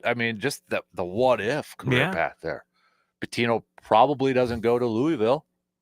Probably doesn't win a national championship. Vacated at Louisville, right? There's a lot of what ifs with that scenario. Interesting. All right, so we only got about a minute left here. Coming up next, we'll do a little cream of the. What are you laughing at now? I'm stretching. Oh. We're going to do a cream of the crop, and then We'll get back to some more baseball and football talk coming up in the final hour. We'll play a little game coming up as well. Brand doesn't know about it, but we'll play a little game coming up here too. So, also, what else is on your mind? Hit us up with a quick text 715-830-1912, and we'll try to get to everybody's messages up there in the final hour. And the final hour for this Friday morning. Where are you going to? What game are you covering again tonight, by the way? I'm not entirely sure yet. Okay. There's plenty of options. out Yeah, I there? got some options. Got some I'm options? still going through. I'm trying to figure it out. All right. Okay, Brandon. 2 in, 1 more to go. We got some news updates, and we'll be back here in just a little bit.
Final hour on this Friday morning. I just did a countdown. I made a countdown. 54 days until we're in Green Bay for the first round of the NFL draft. 54 days. I won't do the okay, we'll do 54 days and a little under 21 hours when we kick off the show from Green Bay on April 24th. So looking forward to that, man. Is it starting to hit you a little bit? A little bit. I did have a panic attack early this morning about it, though, because as I was driving in, I don't know why, but I had a weird thought cross my mind. I'm like, did I book enough days at the hotel? At first, I was like, I only did it for 2. And I was convinced, I convinced myself while I was driving, I only did it for 2. So then when I finally got here and I opened up my Confro, I'm like, oh, okay, we're good. We're good. So it was just too good of a deal. It was. So still working out some more deets. We'll keep everybody posted on that and such. So working on some deets and such. But yeah, it's starting to, I think, hit a little bit, Brandon. Starting to hit a little bit. Did you see the mock-ups that were released and such? I think so, yeah. Draft Town and all that. Are you hoping it snows? I am. I am an agent of chaos, so I just want to hear people whine for 3 days about it. Yeah, that's what's it's gonna be like the Super Bowl in Minnesota from a few years ago. Oh my gosh, it's cold. Well, yeah, that will, even if it doesn't snow, but it's a little chilly. Oh yeah. It was. I have to wear a light overcoat. When we were in Chicago for the first one, I mean, it was a little chilly that day. A little bit, just wore another layer. Yeah, I think it's lake effect, wind. I mean, over by Lake Michigan. Yeah. So, but you know what? If we could find, I mean, kudos to you for finding that hotel down. I don't know how the heck you figured that one again. That was super lucky. Yeah, I was just pure luck. Yeah, pure luck. I really wish we would have got that guy's info who was looking for Vashante Shanko, though. Just so we could catch up with him. You could follow up, drop him an email, and be like, "Hey, did you ever find you gonna be in Green Bay 10 years later?" Yeah. 10 years later. Look at us. 10 years later, we're going back to the draft, but actually doing stuff instead of sitting at the beer tent. Yeah. I will, I don't know what our plans are going to be when we're watching the draft, but if we got to stand on concrete I don't know if I can do that I think again. my ankles are still sore from that. When we tried walking back. Oh my God. Because I think we were right when we were standing there, but then we're like, okay, we're going to head back. It's like, when you start walking after standing for how many hours watching that thing. So, and it's going to be interesting to see how it's changed. Because literally the first time we were there, they had a beer tent and a couple other things. Yeah, that was the first time they had done it away. Yeah. So, and I mentioned this to you off air, but over the next couple of months, I'm going to go back and watch some of these, at least, the first round, but like of some of these notable drafts, just because. Mm-hmm. That'll be one of them. And it was within the last week. I almost texted you about it because I think I was listening to something. I think I was listening to a podcast and someone brought up Kevin White. So I immediately thought of you because that was the Kevin White to Chicago draft. That was, in case anybody doesn't remember, that was when Kevin White, but Bears fans really thought that was. They're excited, but it's the draft. But everybody's excited when they get their player. But the thing I laughed about, or I think about and laughed about with Kevin White was when he came to where we were and was like talking to the host and had brought up, he's like, I'm really excited to be in Chicago. People cheer, and he's like, and I'm really excited to play with a great quarterback like Jay Cutler. And the fans, like, you could just tell, like, the fans were on board, but they were just like, well, I don't know about that one. Yeah, because I think right before we were, and that was, Twitter was there, but still kind of in the. But there was a rumor that the Bears were trying to trade up for Marcus Mariota. Right, and that's what we were excited about because, like, that number 2 spot with the Titans was like open for business. That was the reports. Like, was someone, and nobody ever did. But the Titans just drafted Marcus Mariota. I think there was only one trade, and that was the Lions. I think getting, was it a lineman from Denver or something? There wasn't a lot of movement. That was the Todd Gurley draft too, and Melvin Gordon, and it was. Not a lot of trade action. There wasn't. I still remember the top 4 picks. I think I could do the top 4 off my memory. Jameis Winston, Marcus Mariota, Dante Fowler, and I think it was Amari Cooper. It could be. I think it was Amari Cooper. Kevin White was 7. So who was 5 and 6? Let me see. Don't anybody tell me. No, I'm not going to tell you, but I'm gonna go and look it up, but I'm not going to say who it was. Because I think Was Gurley 10 or 15? Because Gordon was a first-round pick. Demarius Randall was the Packers pick, if anybody was wondering. I think Trey one. Waynes was the Vikings pick. Yes, you're right. Trey Waynes was the Vikings pick. Who would have been 5 or 6? Can you tell me the team? Sure. Here. Okay. Let's see. And you're correct. I was correct in the first 4? Number 5 was Washington. Okay, I think I know it now. Because right before you said Washington, I think I know it. Was it Brandon? Brandon Sheriff, yeah. Yes. Okay. I was going to give you the hint. He's a free agent. Yep. Because Brandon Sheriff. All right, 5 for 5. Okay. And you're right. Kevin White was number 7. Number 6. Double checking if he's still active. He is still active. What was the team? He was drafted by the Jets.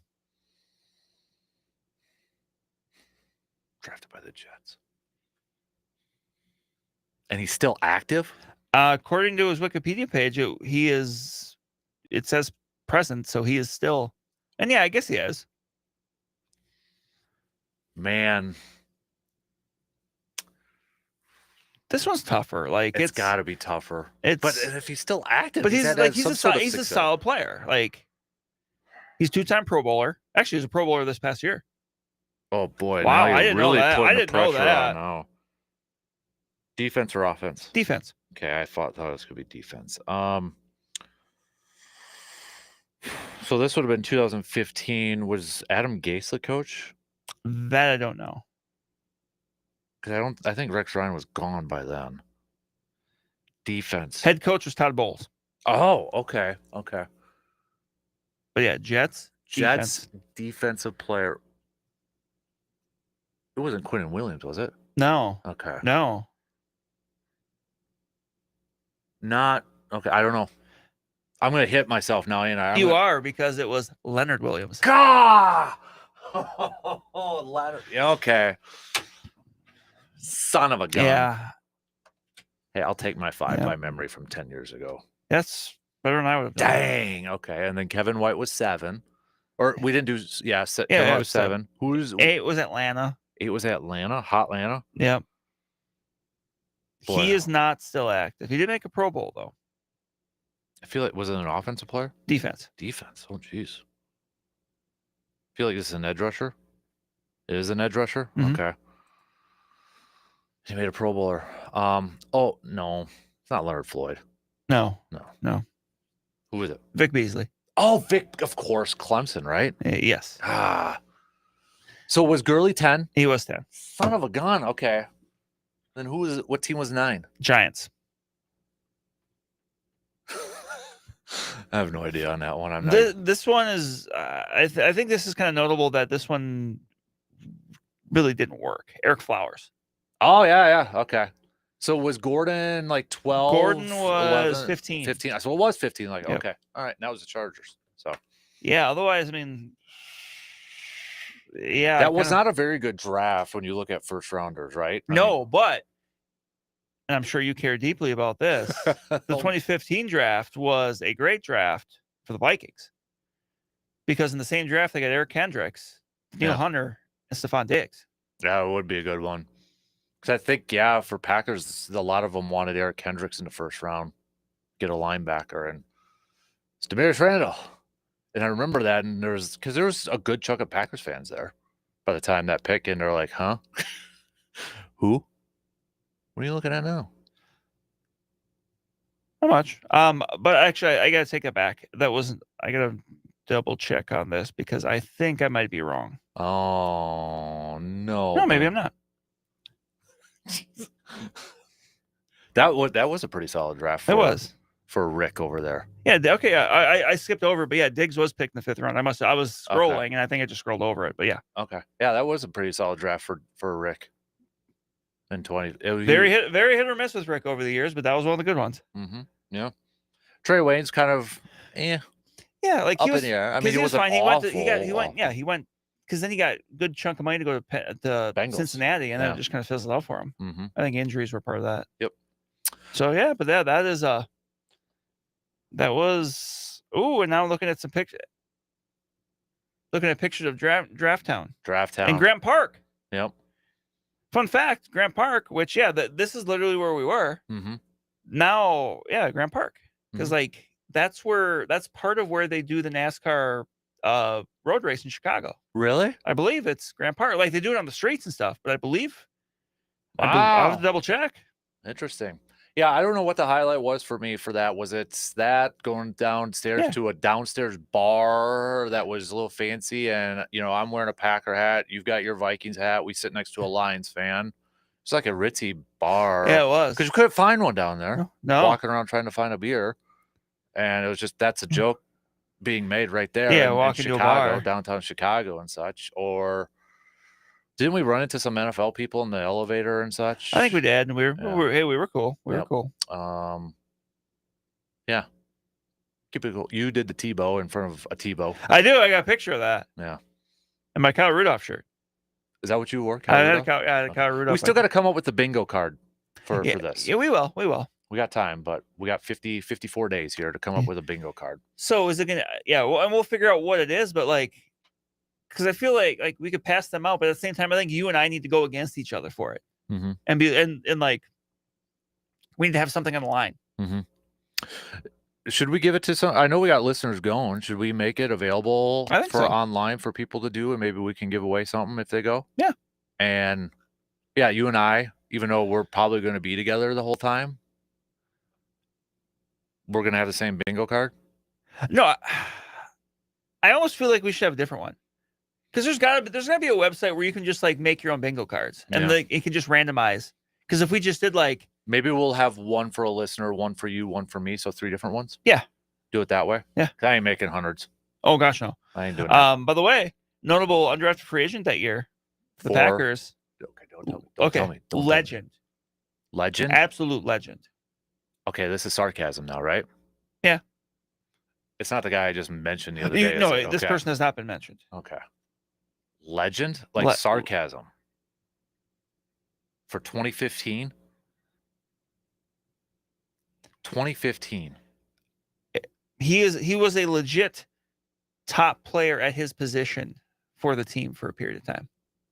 For the Packers? For the Packers. Not J-Ron Elliott. No. Is he the corner? Yes. Is he the oh my god, from the U? Yeah. Okay. You know it. I know it. I'm just trying to think of it. He wore 36. He was the top corner when they went to the NFC title against Atlanta. Against Falcons, yeah. I know who he is, but I can't say his name. He wore 36 from the U. Son of a gun. What's his name? You want me to tell you? I know who it is. I'm blanking on his name right now. Ladarius Gunter. Thank you. Legend. Yep. Okay. Yeah, he was the top corner. Yeah, he was on that team that lost the Falcons in the title game. He was the top corner on that team. Yeah. Ladarius Gunter. And that was a draft that Quinton Rollins was a second round pick too. So yeah, they got their 2 corners, and boy, did that work out well. Holy moly. All right. Let's do cream of the crop before we take a quick break.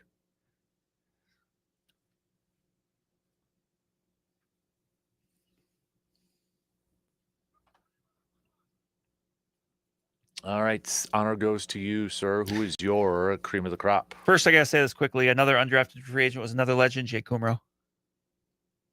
To the Bengals. I was good. It wasn't the Green Bay. Yeah, no. My cream of the crop. 15. Wow. Yeah, that was eventful. But I'm not sure if you're going to do this, but if we are, I guess we'll both do it. But this one's a little bit obvious. I'm going Diana Taurasi. Okay. No, I wasn't. Okay. Retired earlier this week. 20 years. She the GOAT of women's basketball? I think so. 20 years. Like, I didn't think about this until I started looking into this, but like, she was in college when we were in high school. Oh yeah.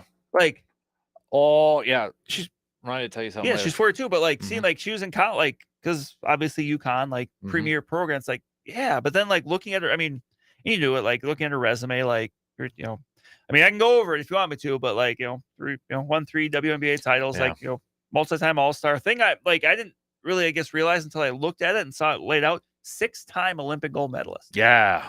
6 straight. Yep. For the U.S. women's basketball team. But yeah, I mean, just, you look, I mean, the talent, the longevity, like everything that goes into it, just absolute superstar. Yep. Mine, I already mentioned it on Wednesday a little bit, but I'm bringing it up again. The Timber Rattlers. Because I got to get one of those hats, the frozen pizzas. I love it. I think it's genius. I love the colors with it. I love everything about it. I need to get me some swag of the frozen pizzas. I mean, come on. That's what I love about minor league baseball. Yeah, they'll go for it. Yeah, I love it. Love it, love it. I mean, this is the same team that has the Udder Tuggers. They did the Brat one too a few years ago, didn't they? So, I mean, I don't know who comes up with that stuff. Give that person a raise and sign him to a long-term deal and let me talk to him for some ideas that I could use, for that's fantastic. I love it. And I saw they put up a graphic like 24 hours later. They sold swag in 48 states already. I believe it. And it's just like awesome. Did I see a stat that Wisconsin eats more frozen pizzas than any other state? Apparently, we are the frozen pizza capital of the world. I never knew that. I didn't know that either until I saw the promo. I mean, is Wisconsin just going to be the capital of eating a lot of different things of the world?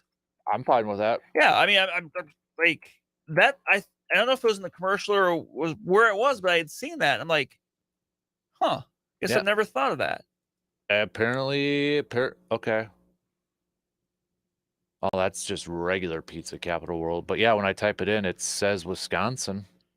So, I mean, they had Jack's Pizza in the promo. Shout out Matt. They did. Over there, but we have like Chicago style pizza. You have New York style pizza. Do we have Wisconsin style pizza? Frozen. Is it just a frozen pizza, like a Jack's or something? Yeah, or Tombstone. Tombstone. Yeah. We can go that route. I mean, there's a lot of different routes we can go. Mm-hmm. But like, is that just Wisconsin style? I think so. I think that is probably Wisconsin style. It's got to be the frozen. I just thought of a top 5. Top 5 pizzas? Top 5 frozen pizzas. Okay.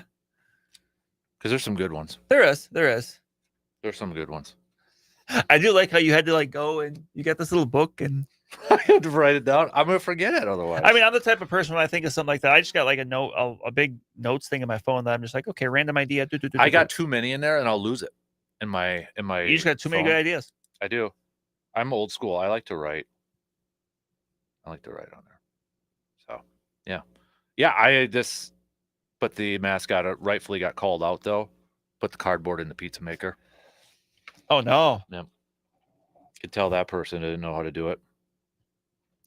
Come on, that's just some college intern trying to make a couple bucks. Give him a break.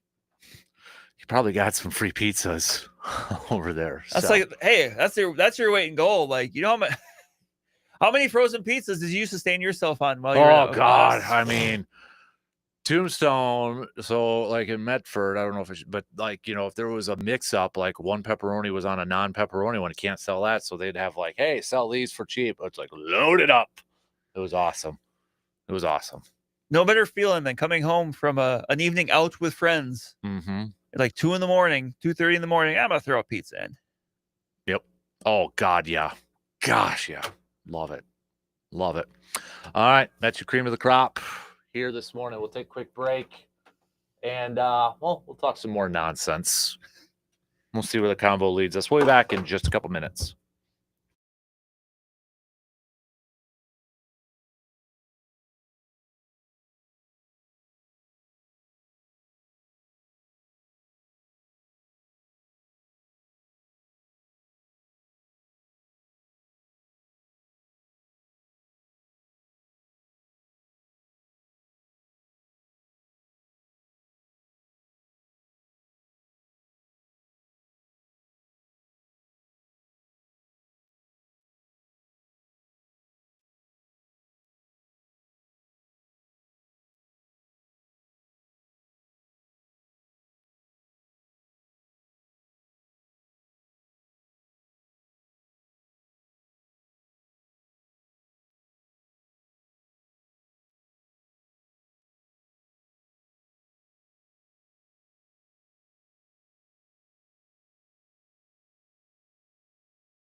Bottom of the hour here. We only got a half hour left, and then we're out of here. How about this, Brad? I just saw this graphic from Yahoo Sports a couple days ago. You want to know some notable 2025 MLB salaries?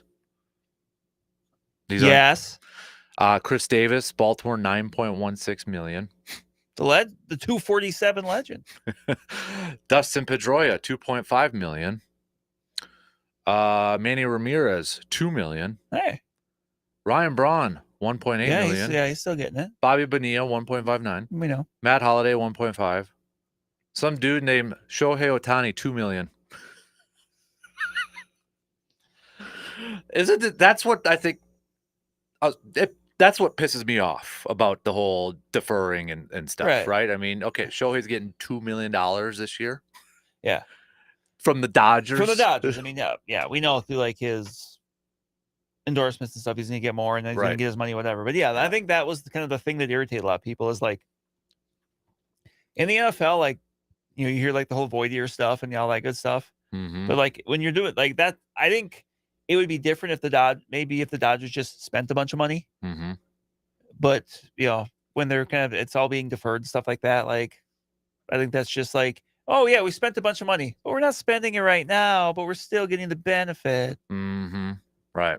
So that's what I can't, when you look at that stuff and it's like, so it just popped up on my Facebook over there. Nice. I had to throw that out there. Nice. So, but we've got, again, spring training coming up this weekend for the Brewers and such. We've got, if you're into the combine, which at least some of you, it looked like the majority saying, yes, you are, defensive backs and tight ends. There you go. 3 p.m. to 8 p.m. Because they got to put it in prime time now. Oh, I remember the good old days when you had to watch it. You had to pretend to be sick from school and watch it during the day or something. And now, not that you would have ever done that. I actually never did that.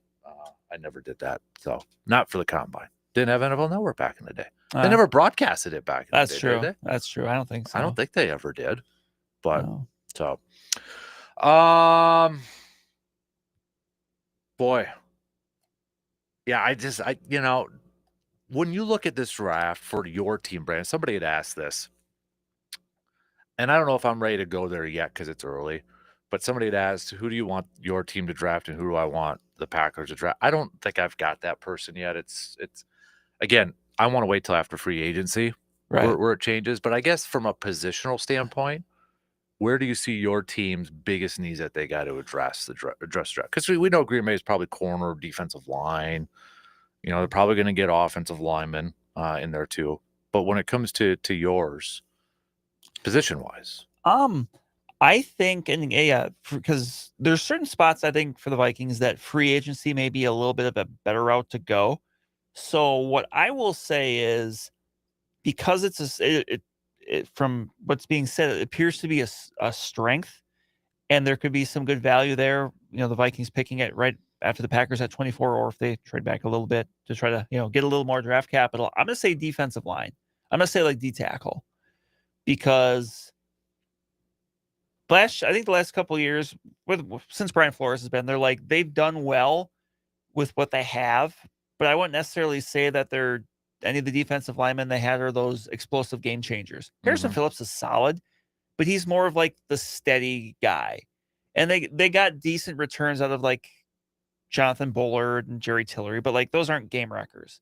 It's been a while since they've had that defensive tackle game wrecker, and this draft is, from all accounts, very deep at that spot. Kind of like the Williams brothers back in the day. Kind of, yeah. I mean, more Kevin Williams than Pat Williams. I mean, Pat Williams could do some of that, but he was more of just like the gigantic man that clogged space. Kevin Williams was that, get up field and get after you guy. And that's kind of what I want. I want to see them come out of the draft with some interior pass rush. And I think given the depth of the draft, that's maybe a little more likely than free agency, where there's a couple guys. There's your Milton Williamses of the world, they're going to get paid a bunch of money. Yeah. And if I'm the, if I'm the Vikings, I look at free agency, Trey Smith got franchised, so he's not but I still think you can help, because the interior of the offensive line needs helps too. And that's something Kevin O'Connell said after the Rams game, we got to be better there. And that's been an issue for a long time for the Vikings. So that's one where maybe you go you attack it through free agency a little bit more. Cornerback, you could go either way. But the two spots I would like to see the Vikings come out of the draft with someone significant would be defensive line and running back. Oh, yeah. I mean, I can Do you think they bring back Aaron Jones? I think so. I think so. All reports he liked it. They liked him, but like, I think that if you bring back Aaron Jones, that's fine, but you can't give him the same workload you gave him last year. I think it's a good time to, spend maybe it's a day 2 pick on, got many, but we'll see how that all works out with, trades and all that good stuff. But like, if you invest a day 2 pick in a running back and you kind of split that up a little bit, you give that running back a chance to kind of come in and get up to speed without having to take on a 250, 300 carry workload. And then, then maybe year 2 is a little bit more for that person. Like that's a path I can really get behind, especially because by all reports, this draft is pretty deep at running back too. It's an interesting draft because the spots it has some depth at are some spots the Vikings need. So I think that works. I know Schefter said the other day, this is a draft where, the guy you're getting at 15 is the same guy last year you could have got at 35. And then you have Daniel Jeremiah say, the free agency class isn't that great. So, more folks on the thing is, we don't know. We don't know any of this. This could end up being one of the better, deeper drafts. We're basing it off of projections. Right. So, I don't want to get into that whole, like, well, this is an awful draft, overall. I mean, sure, certain positions we can. Yeah, like, this would not, if I was a team that needed a quarterback, I would be worried this year. Yeah, exactly. I am very glad that the Vikings, even with the way it worked with JJ McCarthy missing the year, I feel much better about the spot they're in than if they were in a spot where they would have had to say, well, we have to get Cam Ward or Shadir Sanders. Like, if those two were in last year's draft, they're behind all those other quarterbacks. Right. Yep. Yeah, that I totally agree with. And they're going to be drafted a little bit higher because of need, positional need. Yep. And there's a bunch of teams out there that need quarterbacks, and you really have two. Are we going to talk? Is Jackson Dart this year Spencer Rattler? Right. Or we're spending the next 2 months talking ourselves into, well, maybe it creeps into the back of the first round, because for the most part now, there's a couple exceptions, but for the most part, either you draft a quarterback in the first round or they're not going to like the 5th round. They're just, Jalen Hurts is the exception to the rule in recent years but there's just not many like 2nd round quarterbacks. Right. Yeah. The one guy that I don't know if I'm ready to say he's the most intriguing player for me, I'm really intrigued to see where Quinn Ewers lands. Because, this is what it always just kind of fascinates me when it comes to this whole draft stuff. And it has over the years, but it's like, I feel like Quinn Ewers was kind of like Trevor Lawrence. We heard about this guy before he even played a college down. He goes to Ohio State for NIL stuff or whatever, then goes back to Texas, so he can enroll early at Ohio State. Then he goes back to Texas, and and who's his backup quarterback? It's a Manning, so it's, but we've been hearing about Quinn Ewers, and he's played well, right? I mean, he's played well, but he's not talked about as one of the top quarterbacks in this draft. I think people kind of forget that he's actually in this draft. And you mentioned that, there's that gap between 1st and 5th. But maybe Quinn Ewers is a guy like that is a Jalen Hurts, where it's a 2nd round, 3rd round type of thing. I'm really curious to see where he lands and what situation he lands in. Right. And I think for me, that quarterback, even though I don't think I would draft him because I just don't think he can really throw, is Jalen Milroe because of the running ability. There will be a team at some point that talks themselves into the idea of like, well, we can work with them, we can improve mechanics and stuff, and that's maybe possible. And maybe that's best for him, where he can go somewhere where he's just kind of out of sight, out of mind for a couple of years, because he does have very special running ability. But if you're a quarterback, you have to be able to pretty consistently complete the ball.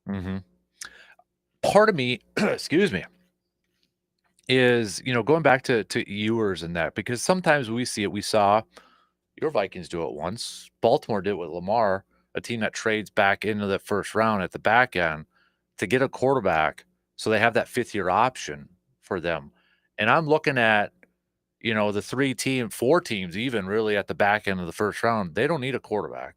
I don't know what other draft needs they would have or picks, how many picks they have, but you got Washington, Buffalo, Kansas City, and Philly. Could there be a team, maybe in that top half? Let's say Tennessee decides to draft Abdul Carter.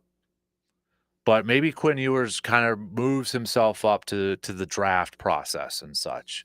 And then all of a sudden he's still there, but Tennessee's like, hey, let's trade back into that first round and get a Quinn Ewers and kind of double dip. Like, could you see Quinn Ewers being that type of player? Or it's still early. It's still early. Maybe. I mean, so far the only one I've seen that has kind of maybe been thought of that way is maybe like Jackson Dart from Ole Miss. But like, again, there's plenty of time. And because there always feels like there's a quarterback that's going to scout. Patrick Mahomes is like that. Yeah.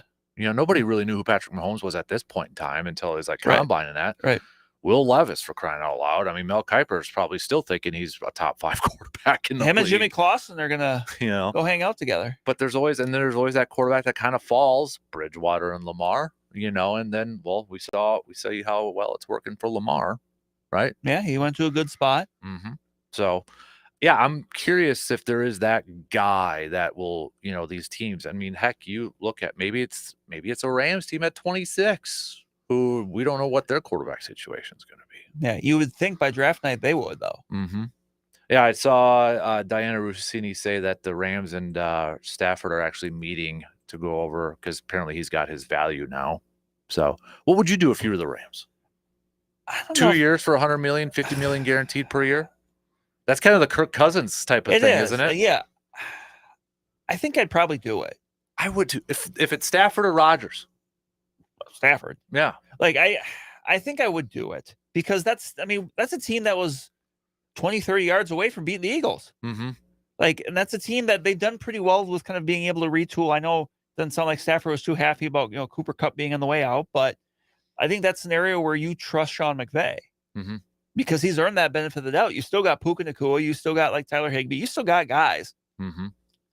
And that NFC West is kind of, it's not super great. It's there for the taking. Let's put it that way. Mm-hmm. Yeah. So I think even though, once you get to that age of the quarterback, you're kind of rolling the dice paying him. Like, I think I'd just do it. Well, and then on Stafford's part, he's on the back end of his career. And the only 2 other teams that we have heard that have been interested in him is the Giants and the Raiders. Now, I would trust the Raiders more, for Stafford. Like, if he says, okay, it's not going to be the Rams, and these are the 2 I have to choose from, I would trust the Raiders more than the Giants at this point. With Brady and Pete Carroll being there now. That's a better infrastructure. Yeah. But at the same time, for Stafford, what's the goal at the back end of your career? Because if you add Rams, Raiders, and Giants, I still feel like the Rams are the better team to get you back to a Super Bowl. And I don't even think it's close. Right. So I guess it's up to, okay, let's just blanket say Rams will offer like $5 million less. Is that going to be such a big deal for Stafford where he's like, okay, theory, no, I want out? Yeah, like in theory, like he's made his money. Like you don't want to say it's all about the money because you still want to get paid. You still want to, get fair value. But at the same time, like it's not like he's getting $10 million. Right. So that to me is going to be interesting to like, okay, because what's the ultimate goal here? Right. I mean, because part of me, honestly, is like, okay, is this going to be another Rodgers thing where, okay, he goes to the Raiders, but he's going to say, but I could bring Cooper Kupp with me too. You know what I mean? Like, it's just like, the Raiders would be like, yeah, sure. Right.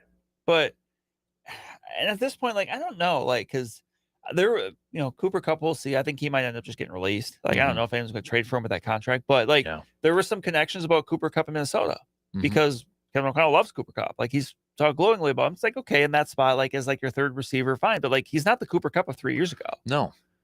I mean, you don't want him to take anything away from JJ and Addison. Right.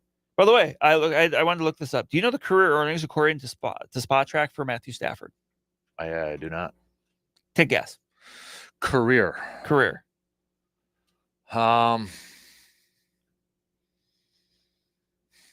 I will say 300 mil. 364 million. Okay, I wasn't far off. No, you weren't. No. But yeah, like at this point, like, and whatever. It's not my money, but like at this point, like, are you going to give up a legitimate chance to contend for like $5 or $10 million? Yeah, I just That would be very surprising to me. Like, I think ultimately it gets done. And this is maybe just the Rams kind of calling his bluff a little bit, and it gets done because that's still their best way forward. And maybe it worked out for Stafford if he went out and found 2 teams that were willing to say, "Yeah, we'll give you $50 million guaranteed per year." Hey, if it worked for Stafford, good for him, and maybe he gets that money from the Rams. But yeah, this is a weird situation for both sides. For Stafford at the back end of his career, what's the ultimate goal? But also, like you said, the Rams were 20 some yards away from advancing to the NFC Championship game. And you lose Stafford. Are you ready to say we're comfortable with Jimmy G being our guy or bringing in Aaron flipping Rodgers for a year? I don't know about that. And,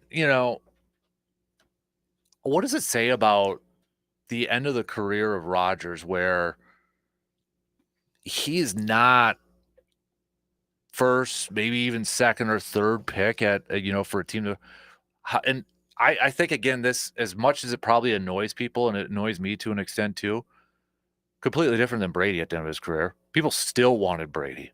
People still wanted him playing, and he was older. And now you've got Rodgers, who's a couple years younger at that point, and like you're trying to find a team that would fit for that guy. I'm not gonna lie, I think it would be entertaining if Rodgers went to the Raiders. Even though I don't like just to play for Brady, that would be kind of funny to see. But I mean, it's just you look at the quarterbacks or the quarterback situation around the league, and obviously as a Viking fan, I'm kind of keeping an eye on this because of the whole Sam Darnold domino. There are way more teams with needs than there are legitimate options. Part of that's the draft. There's really only 2 in the minds of many. Yep. And look at how many teams are out there potentially with an issue. That's why when it comes to like the Vikings and Sam Darnold, like I still think it's possible, like the Vikings, like you could ultimately see a trade because there's just so many teams out there. Like, let's say Stafford stays with the Rams. Suddenly you're the Giants. It's like, okay, yeah, you could draft one of those quarterbacks, but that GM and coach are coaching and they're playing for their lives. Are they going to say, well, we'll trust a rookie quarterback? Or are they going to say, well, let's go get a guy that, has had success, maybe that was maybe this year was the best version of himself, but still, Sam Darnold is going to be, I mean, who would you take right now, Sam Darnold or Russell Wilson? Don't, because that's the game we're going to play here really quick. All right. We're going to play a little. Then that's a teaser. Yeah. So, because we got to do picks and predicts. So why don't we take a break? Let's hustle. Yeah. Yeah. We'll take a break. We'll do our game and then do some picks and predicts. Okay. So, but I'll tell you the 4 quarterbacks I had, and we'll just play a little rank them. Who would you rather have? Darnold, Russell Wilson, Justin Fields, Aaron Rodgers. Those are your 4. Okay. So, is Jimmy G a free agent? I don't know, because I thought there was a report that the Rams were quote unquote comfortable with. Yeah, that's what I thought. Let me look. Do we want to add him on there since he's got all that experience? Tell you what, go to commercial. We'll look into it. Okay. All right. You do that. Commercial break, and we'll be back here in just a few minutes.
Picks and Predicts brought to you by the Elbow Room in Eau Claire. Let's get to it right now. We've got some Friday NBA games. Let's do just a couple of these. Cleveland at Boston, though, tonight. Ooh, I'm going to go Boston. I'm going to go Boston, too. Let's do Knicks at Memphis. I am going to go with the Knickerbockers. I'll go Memphis in this one. Clippers at Lakers. Lakers. I'm going to go Lakers. Clippers are favored by 4.5. Minnesota at Utah. I'm going to go, well, I'm going to go Minnesota, even though Anthony Edwards sounds like he's out. Yeah, I might go Utah in that case. Okay. And then let's do Bucks at Dallas tomorrow. I'm going to go Bucks. I'm going to go Bucks, too. Let's do some college basketball games, shall we? We'll start it off on Saturday's games if we got any good ones there. We've got Auburn at Kentucky. Ooh, I'm going to go Auburn and Bruce Pearl. Yeah, I'm going to go Coach Pearl with Auburn. Let's do Texas Tech at Kansas. I'm going to go Tech. Kansas it's rough right now. Yeah, Tech's a top 10 team, too. I'm going to go Texas Tech. Let's do Alabama at Tennessee. Always a rivalry, no matter the sport. I'm going to go Bama. I'm gonna go Tennessee. We'll do Tennessee on that one. And then before I get to the big one here, we got Marquette at Georgetown. Marquette. Texas A&M at Florida. Florida. I'm gonna go Florida too. Arizona, Iowa State. Iowa State. Going Iowa State. Cyclones. And then we'll do Badgers taking on Michigan State. I'm gonna go Michigan State. I am going to go, Michigan State, too. I'll go Michigan State. So, all right, let's do, so our little game time, our game here pick. What are you doing? Game time? That's what my kid does in basketball all the time now. Yeah. I thought I had something. Oh, maybe I don't. I thought I had something potted up here. Stop. Stop distracting. We only got like 5 minutes left here, Brandon. So top 5 or power ranking. Would you rather? Whatever we're going to call. Thank you. See, you got me all distracted right now. 5 free agent quarterbacks here, veteran free agent quarterbacks. We're not counting Matthew Stafford because he's technically not a free agent. But you got a team and you just want a bridge quarterback for 1 year. Who are you picking? 1 through 5. Rank them. Sam Darnold, Russell Wilson, Justin Fields, Aaron Rodgers, Jimmy Garoppolo. That's a cream of the crop right there. It is. Now, 1 year, 1 year, all 1 things year. being, okay. 1 year, all things being equal, bridge quarterback, whatever you want to call it. Now, number 5. Number 5. I want nothing to do with Aaron Rodgers. I'm bitter. I don't care. I want nothing to do with that train. Mm-hmm. That train wreck. I want nothing to do with that. All right. I'm going Jimmy G at number 5 for me. I still question talent over there. So number 4, Jimmy G. Like, I feel like he could execute the offense for you if he can stay healthy, but it's like, if you're bringing him in, you're also having something else you're developing. It's not just, well, we got Jimmy G this year and we're fine. Yeah. Like, it's him plus something else. I'm going Aaron Rodgers at 4, so we flip-flopped it a little bit. Although I will say it was close to putting him at 3, but I think he's got a little bit more arm talent left than Jimmy G. But it's what are you going to get in that building, personality-wise and everything? So Rodgers at 4. Number 3. I'll go Russell Wilson. Well, that's who I had too. So Okay. we might as well. I think we're going to have the same. Actually, I think so. Again, it's kind of like I don't know what you're going to get personality-wise. Yeah. Right? I mean, I don't.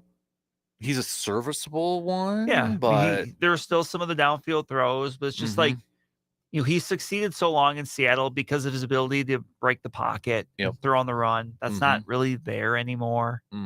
Well, number 2, Justin Fields. that's like, what I had. To me, I still feel like he's got something there that we haven't quite seen.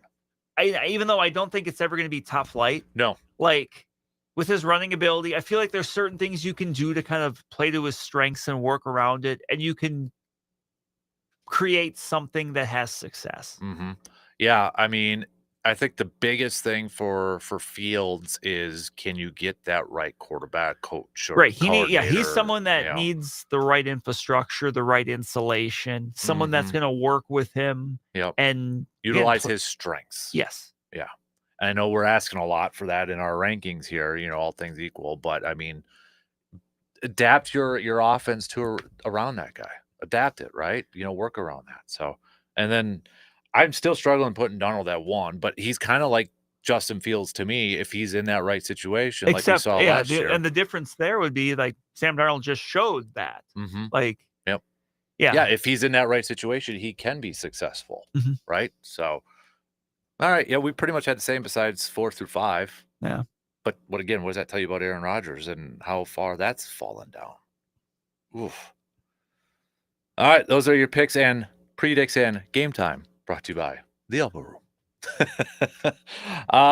We only got a couple minutes left. I know we did local sports roundup earlier and chatted a lot, but there's a lot going on. We got the big hockey game tonight with Memorial and Wausau West at Chippewa. We got girls basketball playoffs going on. We've got wrestling state going on. A lot of blue gold stuff that we touched on earlier. With indoor track and field and wrestling and softball also underway this starting today and this weekend. So touched on all that in our local sports roundup. If you missed any of that, you could check it out later on the podcast. But still figuring out where you're probably going to go tonight. So yeah, we got there's plenty of options. Plenty of options. But as you mentioned too, if you're just a casual fan, you want to check out some basketball, it might be that Fall Creek Regis game, right? If you can get in. If you can get in. I feel like Fall Creek they may be at their capacity. We'll see. But yeah, if you're able to and you want to, otherwise, there's ways you can watch. So keep an eye out. Yep. Or if you can get into Chippewa Ice Arena too, right? There we go. That too, yeah. Because that's going to be packed out. It is.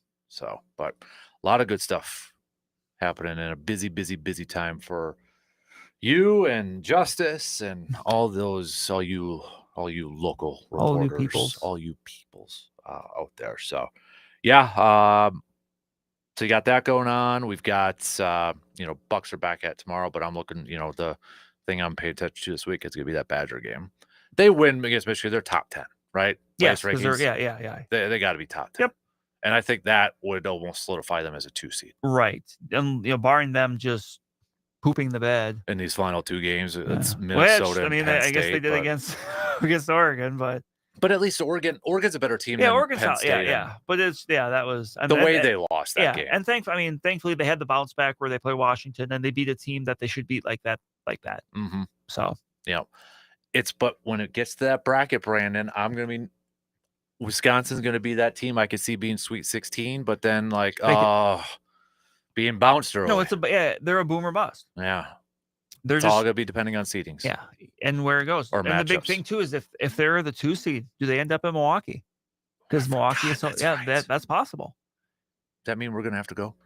I've already had some friends reach out to me. I can't. I've got 2 weekends in April already accounted for.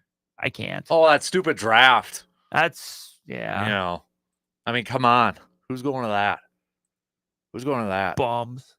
I'm going to sell your room. Probably make some good coin. Airbnb, just a random roommate on Craigslist. That won't be sketchy or anything. Yeah. Is Craigslist still a thing? I haven't gone to that in a hot minute. Is it still a thing? I think so. Man.